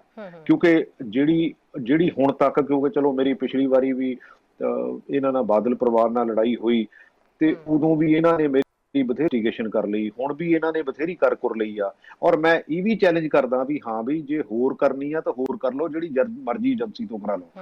ਕਿਉਂਕਿ ਮੈਨੂੰ ਇੰਨਾ ਪਤਾ ਹੈਗਾ ਕਿ ਜੋ ਵੀ ਕਮਾਇਆ ਹੈਗਾ ਉਹ ਇਮਾਨਦਾਰੀ ਨਾਲ ਆਪਣੀ ਮਿਹਨਤ ਦੀ ਕਮਾਈ ਨਾਲ ਕੀਤਾ ਹੈਗਾ। ਨਿਆਣੇ ਨੂੰ ਨੇ ਪੜ੍ਹਾਏ ਆ, ਮਾਂ ਪਿਓ ਦੀ ਦਵਾਈ ਤੇ ਬੱਚਿਆਂ ਦੀ ਪੜ੍ਹਾਈ, ਤੇ ਸੋ ਸਾਰਾ ਕੁਝ। ਔਰ ਆਈ ਐਮ ਸੈਟਿਸਫਾਈਡ, ਕਿਉਂਕਿ ਅੱਜ ਦੀ ਤਰੀਕ ਦੇ ਵਿੱਚ ਮੈਨੂੰ ਕਿਸੇ ਕਿਸਮ ਦਾ ਕੋਈ ਗਿਲਾ ਸ਼ਿਕਵਾ ਹੀ ਨਹੀਂ ਹੈਗਾ, ਕੋਈ ਕਿਸੇ ਕਿਸਮ ਦਾ। ਸਿਰਫ ਇੰਨਾ ਕੀ ਆ ਕਿ ਜੇ ਪੰਜਾਬ ਲਈ ਜੇ ਆਏ ਆ ਤੇ ਪੰਜਾਬ ਲਈ ਕੁਝ ਕਰਕੇ ਤੇ ਜਿਹੜੀ ਆਉਣ ਵਾਲੀ ਜਨਰੇਸ਼ਨ ਆ ਉਹਨੂੰ ਚੰਗੀ ਬੈਟਨ ਫੜਾ ਕੇ ਜਾਈਏ, ਤਾਂ ਕਿ ਉਹ ਜਿਹੜਾ ਆ ਉਹਨੂੰ ਕਿਸੇ ਚੰਗੇ ਪਾਸੇ ਲੈ ਕੇ ਜਾਣ। ਬਿਲਕੁਲ ਪ੍ਰਗਟ ਜੀ, ਹੁਣ ਆਪਣੇ ਕੋਲ ਸਮਾਂ ਇੰਨਾ ਥੋੜਾ ਰਹਿ ਗਿਆ ਵੀ ਸੈਕਿੰਡਾਂ ਦੇ ਵਿੱਚ ਤੁਹਾਨੂੰ ਇੱਕ ਦੋ ਜਿਹੜੇ ਆ ਜਵਾਬ ਕੰਪਲੀਟ ਕਰਨੇ ਪੈਣੇ, ਤੇ ਉਹ ਸੈਕਿੰਡਾਂ ਦੇ ਵਿੱਚ ਕੁਝ ਨਿੱਜੀ ਸਵਾਲ ਹੀ ਨੇ ਮੇਰੇ ਵੱਲੋਂ, ਜਿਹੜੇ ਕਿ ਤੁਸੀਂ ਆਸਾਨੀ ਨਾਲ ਆਨਸਰ ਦੇ ਵੀ ਸਕਦੇ ਹੋ। ਸਭ ਤੋਂ ਪਹਿਲਾਂ ਤਾਂ ਇਹ ਹੈ ਵੀ ਤੁਹਾਨੂੰ ਕੀ ਲੱਗਦਾ ਵੀ ਇੱਕ ਜਿਹੜਾ ਪੰਜਾਬ ਦਾ ਮੁੱਖ ਮੰਤਰੀ ਹੈ ਉਹ ਕਿਵੇਂ ਦਾ ਹੋਣਾ ਚਾਹੀਦਾ, ਕੌਣ ਹੋਣਾ ਚਾਹੀਦਾ, ਕੀ ਕੋਈ ਦਲਿਤ ਜਾਂ ਜੱਟ ਹੋਣਾ ਚਾਹੀਦਾ? ਦੇਖੋ ਇਹਦੇ ਵਿੱਚ ਇੰਟੈਲੀਜੈਂਟ ਬੰਦਾ ਹੋਵੇ, ਉਹਨੂੰ ਵਿਜ਼ਨ ਬੇਸਿਕਲੀ ਕਲੈਰਿਟੀ ਹੋਵੇ, ਐਕਸਪਰਟਸ ਨੂੰ ਲੈ ਕੇ ਟੀਮ ਨੂੰ ਲੈ ਕੇ ਚੱਲ ਸਕਦਾ ਹੋਵੇ, ਲੇਕਿਨ ਇੰਪਲੀਮੈਂਟੇਸ਼ਨ ਦੇ ਵਿੱਚ ਫਰਮਨੈਸ ਹੋਵੇ, ਕਿਉਂਕਿ ਬਿਊਰੋਕ੍ਰੇਸੀ ਤੋਂ ਕੰਮ ਕਰਾਉਣਾ ਵੀ ਇੰਨਾ ਸੌਖਾ ਨਹੀਂ ਹੈਗਾ। ਸੋ ਇਹ ਸਾਰੀਆਂ ਕੁਆਲਿਟੀਜ਼ ਉਹਦੇ ਕੋਲ ਹੋਣੀਆਂ ਤਾਂ ਹੀ ਆਇਆ ਉਹ ਅੱਗੇ ਵੱਧ ਸਕਾਂਗੇ। ਜੇ ਉਹ ਬੰਦਾ ਕਵੇ ਵੀ ਮੈਂ ਕਈ ਵਾਰੀ ਬੰਦਿਆਂ 'ਚ ਬਹੁਤਿਆਂ 'ਚ ਈਗੋ ਦੀ ਬਹੁਤ ਵੱਡੀ ਪ੍ਰੋਬਲਮ ਹੁੰਦੀ ਆ, ਕਿਉਂਕਿ ਹਰ ਫੀਲਡ ਦੇ ਬੰਦੇ ਨੂੰ ਨਾਲ ਲੈ ਕੇ ਚੱਲਣ ਦੀ ਜ਼ਰੂਰਤ ਹੁੰਦੀ ਹੈ ਜੀ। ਸੋ ਕਿਉਂਕਿ ਪ੍ਰਗਟ ਜੀ 1977 ਦੀ ਗੱਲ ਕਰੀਏ ਤਾਂ ਗਿਆਨੀ ਜੈਲ ਸਿੰਘ ਜਿਹੜੇ ਪੰਜਾਬ ਦੇ ਆਖਰੀ ਇੱਕ ਮੁੱਖ ਮੰਤਰੀ ਸੀਗੇ, ਜਿਹੜੇ ਕਿ ਕਹਿ ਸਕਦੇ ਆ ਗੈਰ ਜੱਟ ਜਿਹੜੇ ਮੁੱਖ ਮੰਤਰੀ ਸੀਗੇ। ਸੋ ਲੱਗਦਾ ਵੀ ਜੇ ਹੁਣ ਮੁੱਖ ਮੰਤਰੀ ਦਾ ਚਿਹਰਾ ਬਦਲਦਾ ਵੀ ਹੈ ਤੇ ਕਿਤੇ ਨਾ ਕਿਤੇ ਦਲਿਤਾਂ ਦੇ ਉੱਤੇ ਵੀ ਐਕਸਪੈਰੀਮੈਂਟ ਹੋਣਾ ਚਾਹੀਦਾ। ਇਹ ਦੇਖੋ ਜਿਹੜਾ ਸਿਆਣਾ ਹੋਵੇ, ਦੇਖੋ ਸਪੋਰਟਸਮੈਨ ਮੈਂ ਇਹਨਾਂ 'ਚ ਹੀ ਨਹੀਂ ਆਉਂਦਾ ਹੈਗਾ। ਅੱਛਾ, ਗੁਰੂ ਨਾਨਕ ਦੀ ਫਿਲਾਸਫੀ ਵੀ ਇਹ ਆ ਕਿ ਹਰ ਧਰਮ ਦੀ ਇੱਜ਼ਤ ਕਰਨ ਦੀ ਜ਼ਰੂਰਤ ਹੈ, ਹਰ ਇਨਸਾਨ ਦੀ ਉਸ ਇਨਸਾਨ ਦੀ ਇੱਜ਼ਤ ਕਰਨ ਦੀ ਜ਼ਰੂਰਤ ਹੈਗੀ ਆ ਜਿਹੜਾ ਇਨਸਾਨੀਅਤ ਨੂੰ ਸਮਰਪਿਤ ਹੋਵੇ, ਕਿਉਂਕਿ ਆਪਾਂ ਨੂੰ ਤਾਂ ਗੁੜਤੀ ਇਹੋ ਜਿਹੀ ਬੜੀ ਹੈਗੀ ਆ। ਸੋ ਇਸ ਕਰਕੇ ਉਸ ਗੁੜਤੀ ਦੇ ਮੁਤਾਬਕ ਆਪਾਂ ਤਾਂ ਇਹ ਕਹਿੰਦੇ ਆ ਵੀ ਜਿਹੜਾ ਵੀ ਕੋਈ ਸਿਆਣਾ ਹੋਵੇ, ਜਿਹੜਾ ਵੀ ਸਮਝਦਾਰ ਹੋਵੇ, ਜਿਹੜਾ ਠਹਿਰਾਵ ਰੱਖਦਾ ਹੋਵੇ, ਜਿਹੜਾ ਗਟਸ ਰੱਖਦਾ ਹੋਵੇ, ਕਿਉਂਕਿ ਇਹ ਬਹੁਤ ਚੀਜ਼ਾਂ ਜਿਹੜੀਆਂ ਇਹਦੀ ਸੁਮੇਲ ਚਾਹੀਦਾ ਤੇ ਤਾਂ ਹੀ ਜਾ ਕੇ ਲੀਡ ਕੀਤਾ। ਕਿਉਂਕਿ ਸਾਡੇ ਕਈ ਵਾਰੀ ਨਾ ਪਲੇਅਰ ਬੜੇ ਚੰਗੇ ਹੁੰਦੇ ਆ, ਪਰ ਜਦੋਂ ਕਈ ਵਾਰੀ ਅਸਲੀ ਮੌਕੇ ਆ ਜਾਂਦੇ ਉਹਦੇ ਤੇ ਫਿਰ ਉਹ ਬੜੇ ਫੰਬਲ ਕਰਦੇ ਆ, ਫਿਰ ਉਹਨਾਂ ਦਾ ਮਾਈਂਡ ਦਾ ਤੇ ਬਾਡੀ ਦਾ ਕੋਆਰਡੀਨੇਸ਼ਨ ਬੜਾ ਖਰਾਬ ਹੋ ਜਾਂਦਾ। ਸੋ ਇਹ ਸਾਰੀਆਂ ਚੀਜ਼ਾਂ ਦਾ ਸੁਮੇਲ ਦੀ ਜ਼ਰੂਰਤ ਹੈਗੀ ਆ। ਜਿਹਦੇ ਵਿੱਚ ਸੁਮੇਲ ਹੋਵੇ ਉਹ ਲੀਡ ਕਰ ਲਵੇ, ਪਰ ਉਹ ਵੀ ਇੰਡੀਪੈਂਡੈਂਟਲੀ ਨਾ ਹੋਵੇ। ਕੈਬਨਿਟ ਪੂਰਾ ਡਿਸਕਸ਼ਨ ਕਰੇ, ਉਹਦੇ ਵਿੱਚ ਟੈਕਨੋਕਰੈਟਸ ਨੂੰ ਸੱਦੋ, ਉਹਦੇ ਵਿੱਚ ਬਿਊਰੋਕਰੈਟਸ ਨੂੰ ਸੱਦੋ। ਅਲਟੀਮੇਟਲੀ ਉਹ ਜਿਹੜਾ ਲਏ ਹੋਏ ਡਿਸੀਜਨ ਹੈ, ਲਏ ਹੋਏ ਫੈਸਲੇ ਉਹ 3 ਕਰੋੜ ਲੋਕਾਂ ਨੂੰ ਪ੍ਰਭਾਵਿਤ ਕਰਨਗੇ। ਸੋ ਇਸ ਕਰਕੇ ਉਹ ਬੜੇ ਸੁਹਿਰਦਤਾ ਨਾਲ, ਬੜੇ ਦੂਰ ਅੰਦੇਸ਼ੀ ਨਾਲ ਲੈਣ ਦੀ ਜ਼ਰੂਰਤ ਹੈ। ਅੱਛਾ ਪ੍ਰਗਟ ਜੀ, ਲੱਗਦਾ ਵੀ ਕਿਤੇ ਨਾ ਕਿਤੇ ਤੁਹਾਡੇ ਸਾਰਿਆਂ ਵਿਧਾਇਕਾਂ ਦੇ ਜਿਹੜੇ ਇਕੱਠ ਤੋਂ ਮੁੱਖ ਮੰਤਰੀ ਕੈਪਟਨ ਅਮਰਿੰਦਰ ਸਿੰਘ ਜਿਹੜੇ ਨੇ ਉਹ ਕਿਤੇ ਨਾ ਕਿਤੇ ਇਨਸਿਕਿਉਰ ਤਾਂ ਹੋਏ ਨੇ?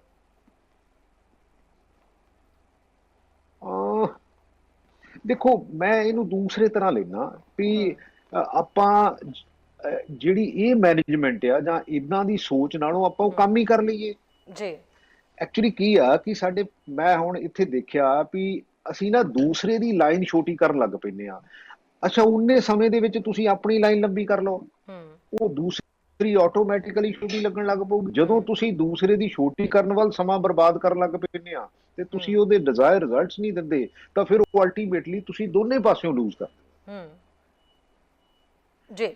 ਸਰ, ਅਖੀਰ ਦੇ ਵਿੱਚ ਹੁਣ ਕੀ ਕਹਿਣਾ ਚਾਹੋਗੇ? ਇੱਕ ਤਾਂ ਦੇਖੋ ਲੋਕ ਵੀ ਸ਼ਾਇਦ ਇਹੀ ਕਹਿ ਰਹੇ ਸੀਗੇ ਵੀ ਜਦੋਂ ਪ੍ਰਗਟ ਸਿੰਘ ਹੋਰਾਂ ਦੀ ਚੱਲਣ ਹੀ ਨਾ ਦਿੱਤੀ ਗਈ ਤੇ ਮੰਨ ਲਓ ਵੀ ਜਿਹੜਾ ਇਹ ਵੀ ਮੁੱਦਾ ਹੈ ਇਹਦਾ ਵੀ ਕੋਈ ਹੱਲ ਨਾ ਹੋਇਆ, ਬੇਸ਼ੱਕ ਤੁਸੀਂ ਸਾਰੇ ਇਕੱਠੇ ਹੋ ਜਾਂ ਕੈਪਟਨ ਸਾਹਿਬ ਚਲੋ ਤੁਹਾਡੀ ਸੁਣਵਾਈ ਨਹੀਂ ਕਰ ਰਹੇ, ਹਾਈ ਕਮਾਂਡ ਨਹੀਂ ਕਰ ਰਿਹਾ, ਤੁਹਾਨੂੰ ਜੇ ਮੌਕਾ ਮਿਲਿਆ ਤਾਂ ਕੀ ਅੱਗੇ ਲੱਗਦਾ ਹੈ? ਮਤਲਬ ਸਿਆਸਤ ਦੇ ਵਿੱਚ ਹੀ ਰਹੋਗੇ? 2 ਪਾਰਟੀਆਂ ਤੁਸੀਂ ਆਲਰੇਡੀ ਜਿਹੜਾ ਸਿਆਸਤ ਦੇਖ ਹੀ ਚੁੱਕੇ ਹੋ, ਅੱਗੇ ਸਿਆਸਤ 'ਚ ਹੀ ਰਹੋਗੇ ਜਾਂ ਫਿਰ ਵਾਪਸੀ ਪੁਲਿਸ 'ਚ ਕਰਨੀ ਪਈ, ਪੰਜਾਬ ਪੁਲਿਸ ਤੇ ਫਿਰ ਜਾ ਸਕਦੇ ਹੋ? ਨਹੀਂ, ਖੈਰ ਹੁਣ ਮੈਂ ਦੇਖੋ ਉਦੋਂ ਤਾਂ ਰਿਟਾਇਰਮੈਂਟ ਲੈ ਲਈ ਸੀ ਜੀ, ਕਿਉਂਕਿ ਇੱਕ ਵਾਰੀ ਅਟੈਂਪਟ ਤਾਂ ਜ਼ਰੂਰ ਕਰਾਂਗੇ। ਜੋ ਲੋਕ ਕਹਿਣਗੇ, ਕੁਛ ਸਿਆਣੇ ਲੋਕਾਂ ਨੂੰ ਇਕੱਠੇ ਕਰਾਂਗੇ, ਜੋ ਲੋਕ ਕਹਿਣਗੇ ਕਿ ਹਾਂ ਵੀ ਸਾਨੂੰ ਆਹ ਕਰਨਾ ਚਾਹੀਦਾ। ਲੇਕਿਨ ਕਿਤੇ ਇੱਕ ਵੱਖਰਾ ਧੜਾ ਵੀ ਬਣ ਸਕਦਾ, ਇੱਕ ਵੱਖਰੀ ਪਾਰਟੀ ਕਹਿ ਸਕਦੇ ਆ ਵੀ ਹੋ ਸਕਦੀ ਹੈ। ਅੱਜ ਦੀ ਤਰੀਕ 'ਚ ਨਹੀਂ ਮੈਨੂੰ ਪਤਾ ਹੈਗਾ। ਅੱਜ ਦੀ ਤਰੀਕ 'ਚ ਮੈਂ ਕਹਾਂ ਵੀ ਮੈਂ ਇਹਨੂੰ ਕਿਉਂਕਿ ਮੈਂ ਤਾਂ ਹੋਪ ਇਹ ਕਰਦਾ ਕਿ ਇਹ ਹੀ ਠੀਕ ਕਰ ਲੈਣ ਵੀ ਤਾਂ ਕਿ ਜਿਹੜੀਆਂ ਕੁਝ ਪੈਰਾਮੀਟਰਸ ਆ ਉਹਨੂੰ ਅਸੀਂ ਠੀਕ ਕਰ ਲਈਏ। ਕਿਉਂਕਿ ਦੇਖੋ, ਜੋ ਗਵਰਨਮੈਂਟ ਆਫ ਇੰਡੀਆ ਦੇ ਵਿੱਚ ਜਾਂ ਜਿਹੜੀ ਬੀਜੇਪੀ ਦੀ ਸਰਕਾਰ ਆ ਉਹ ਜੋ ਕਰ ਰਹੀ ਆ, ਉਹਨੂੰ ਜੇ ਕਿਤੇ ਹਿੰਦੁਸਤਾਨ ਲੈਵਲ ਤੇ ਜੇ ਗਲੂ ਦਾ ਕੋਈ ਕੰਮ ਕਰ ਸਕਦਾ, ਮੈਂ ਨਹੀਂ ਕਹਿੰਦਾ ਕਾਂਗਰਸ ਨੇ ਵੀ ਬਹੁਤ ਵੱਡੀਆਂ ਗਲਤੀਆਂ ਕੀਤੀਆਂ ਹੋਈਆਂ ਬੀਤੇ ਸਮਿਆਂ ਦੇ ਵਿੱਚ, ਬਟ ਸਹੀ ਜਿਹੜੀ ਰਿਕੁਆਇਰਮੈਂਟ ਹੈਗੀ ਆ ਉਹ ਜੇ ਇਹ ਰਹਿੰਦੇ ਆ ਤਾਂ ਕਿਤੇ ਨਾ ਕਿਤੇ ਗਲੂ ਦਾ ਕੰਮ ਕਰ ਸਕਦੇ ਆ। ਪਰ ਜੇ ਇਹ ਇੱਥੇ ਵੀ ਨਹੀਂ ਰਹਿੰਦੇ ਤਾਂ ਫਿਰ ਉਹ ਹਿੰਦੁਸਤਾਨ ਦੇ ਵਿੱਚ, ਕਿਉਂਕਿ ਅਲਟੀਮੇਟਲੀ ਸਾਡੀਆਂ ਬਹੁਤ ਇਹੋ ਜਿਹੀਆਂ, ਕਿਉਂਕਿ ਜਿਹੜਾ ਸਾਡਾ ਡੈਮੋਕ੍ਰੈਟਿਕ ਸੈਟਅਪ ਹੈਗਾ, ਜਿਹੜਾ ਫੈਡਰਲ ਸਟਰਕਚਰ ਹੈਗਾ, ਉਹਨੂੰ ਬੇਸਿਕਲੀ ਸਟੇਟਾਂ ਨੂੰ ਵੱਧ ਪਾਵਰ ਦੇਣ ਦੀ ਜਾਂ ਜਿੰਨੇ ਸਾਡੇ ਜਿਹੜੇ ਫਾਈਨੈਂਸ਼ੀਅਲ ਐਂਗਲ ਹੈਗੇ ਆ ਉਹ ਸਾਨੂੰ ਸੈਟੋਂ ਜਿੰਨਾ ਚਿਰ ਨਹੀਂ ਉਹਦੀ ਜਿਹੜੀ ਪੇ ਬੈਕ ਹੁੰਦੇ ਤੇ ਉਨਾ ਚਿਰ ਵੀ ਇਹ ਸੂਬੇ ਨੂੰ ਚਲਾਉਣਾ ਬਹੁਤ ਔਖਾ ਹੁੰਦਾ। ਕਿਉਂਕਿ ਬਹੁਤ ਚੀਜ਼ਾਂ ਜਿਹੜੀਆਂ ਸੂਬੇ ਨਾਲ ਜਿਹੜੀਆਂ ਸੈਂਟਰ ਦੀਆਂ ਉਹ ਕੋਆਰਡੀਨੇਸ਼ਨ ਜ਼ਰੂਰਤ ਤੇ ਉਹ ਇਸੇ ਕਰਕੇ ਹੀ ਹੋ ਸਕਦੀਆਂ ਵੀ ਜੇ ਇਹ ਠੀਕ ਰਹਿਣ ਤੇ। ਪਰ ਪਤਾ ਨਹੀਂ, ਬਾਕੀ ਤਾਂ ਸਮਾਂ ਦੱਸੂਗਾ, ਬਾਕੀ ਤਾਂ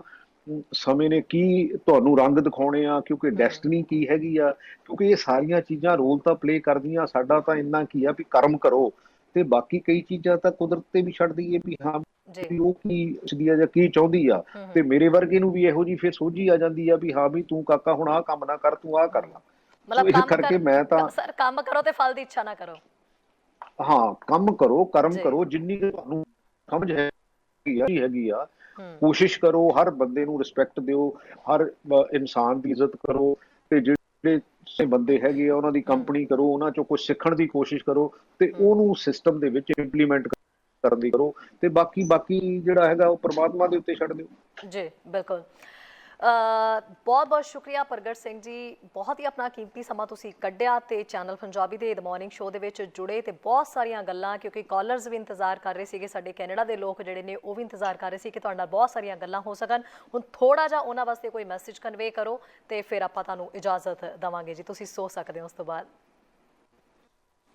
ਦੇਖੋ, ਮੇਰਾ ਤਾਂ ਸ਼ਰੀ ਜੀ ਇੰਨਾ ਹੀ ਰਿਕੁਐਸਟ ਹੈਗੀ ਆ, ਪਹਿਲਾਂ ਵੀ ਮੈਂ, ਕਿਉਂਕਿ ਹਰ ਪੰਜਾਬੀ, ਹਰ ਪਿੰਡ ਚੋਂ ਜਿਹੜਾ ਪੰਜਾਬੀ ਜਿਹੜਾ ਬਾਹਰ ਬੈਠਾ ਹੈਗਾ, ਇਹਨਾਂ ਨੂੰ ਬੋਥ ਵਰਲਡ ਦਾ ਤਜਰਬਾ ਹੈਗਾ, ਕਿਉਂਕਿ ਇਹਨਾਂ ਨੇ ਇੱਥੇ ਦੀ ਡੈਮੋਕ੍ਰੇਸੀ ਵੀ ਸਿਸਟਮ ਵੀ ਦੇਖ ਲਿਆ ਤੇ ਪੰਜਾਬ ਦਾ ਤੇ ਇਹਨਾਂ ਨੂੰ ਪਤਾ ਹੀ ਹੈਗਾ।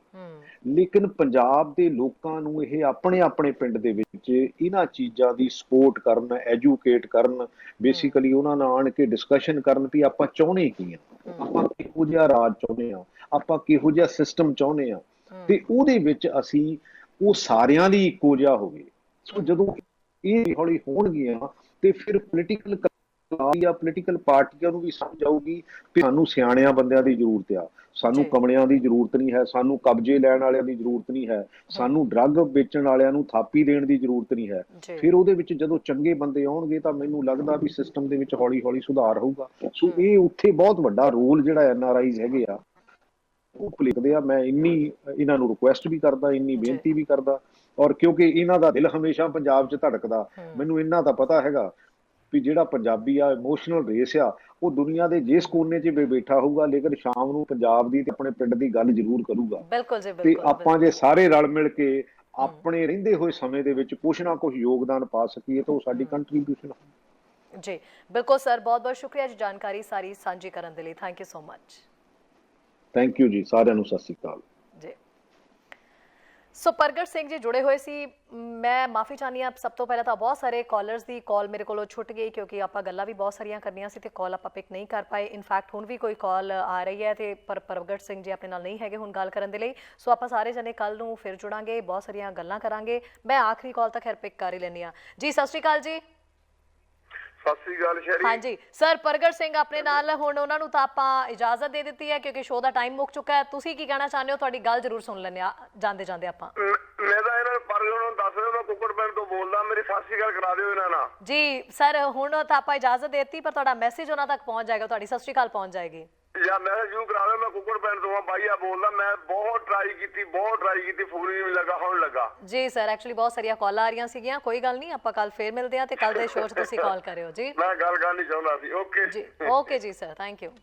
ਸੋ ਬਹੁਤ ਸਾਰੇ ਕਾਲਰ ਦੀ ਕਾਲ ਰਹਿ ਗਈ ਕਿਉਂਕਿ ਕਾਲਸ ਆ ਰਹੀਆਂ ਸੀ ਕੰਟੀਨਿਊ ਤੇ ਕਈ ਵਾਰੀ ਫੋਨ ਵੀ ਬਿਜ਼ੀ ਜਾਂਦਾ। ਸੋ ਕੱਲ ਫਿਰ ਤੋਂ ਜੁੜਾਂਗੇ ਸ਼ੋਅ ਦੇ ਵਿੱਚ, ਬਹੁਤ ਸਾਰੀਆਂ ਗੱਲਾਂ ਕਰਾਂਗੇ ਤੇ ਉਨੀ ਦੇਰ ਤੱਕ ਤੁਸੀਂ ਸਾਰੇ ਜ਼ਰੂਰ ਸੋਚਿਓ। ਤੁਹਾਨੂੰ ਇੱਕ ਕੰਮ ਦੇ ਕੇ ਜਾ ਰਹੀ ਹਾਂ ਕਿ ਜਿਸ ਤਰੀਕੇ ਨਾਲ ਪ੍ਰਗਟ ਸਿੰਘ ਹੋਰਾਂ ਨੇ ਕਿਹਾ ਵੀ ਜਿਹੜੇ ਚੰਗੇ ਲੋਕ ਨੇ, ਚੰਗੀ ਇਮੇਜ ਵਾਲੇ ਤੇ ਸਮਝਦਾਰ ਸੂਝਵਾਨ, ਉਹ ਅੱਗੇ ਆਉਣ ਦੀ ਲੋੜ ਹੈ ਪੰਜਾਬ ਦੀ ਪੋਲਿਟਿਕਸ ਦੇ ਵਿੱਚ। ਤੇ ਹੁਣ ਉਹ ਸਮਝਦਾਰ ਸੂਝਵਾਨ ਜਿਹੜੇ ਨੇ ਕੌਣ ਹੋ ਸਕਦੇ ਤੇ ਕਿਵੇਂ ਦੇ ਹੋ ਸਕਦੇ ਨੇ ਤੁਹਾਡੇ ਨਜ਼ਰੀਏ ਦੇ ਵਿੱਚ, ਇਹ ਕੱਲ ਫੋਨ ਕਾਲਸ ਤੇ ਮੈਨੂੰ ਜ਼ਰੂਰ ਦੱਸਿਓ ਕੱਲ ਦੀ ਮਾਰਨਿੰਗ ਸ਼ੋਅ ਦੇ ਵਿੱਚ। ਫਿਲਹਾਲ ਤਾਂ ਇਜਾਜ਼ਤ ਦਿਓ ਜੀ।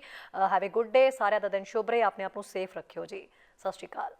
ਸਾਡਾ ਹਰ ਇੱਕ ਪ੍ਰੋਗਰਾਮ ਵੇਖਣ ਤੇ ਸਾਡੇ ਨਾਲ ਜੁੜਨ ਲਈ ਸਬਸਕ੍ਰਾਈਬ ਕਰੋ ਚੈਨਲ ਪੰਜਾਬੀ ਤੇ ਨੋਟੀਫਿਕੇਸ਼ਨ ਲਈ ਬੈਲ ਆਈਕਨ ਵਾਲੇ ਬਟਨ ਤੇ ਕਲਿੱਕ ਕਰੋ।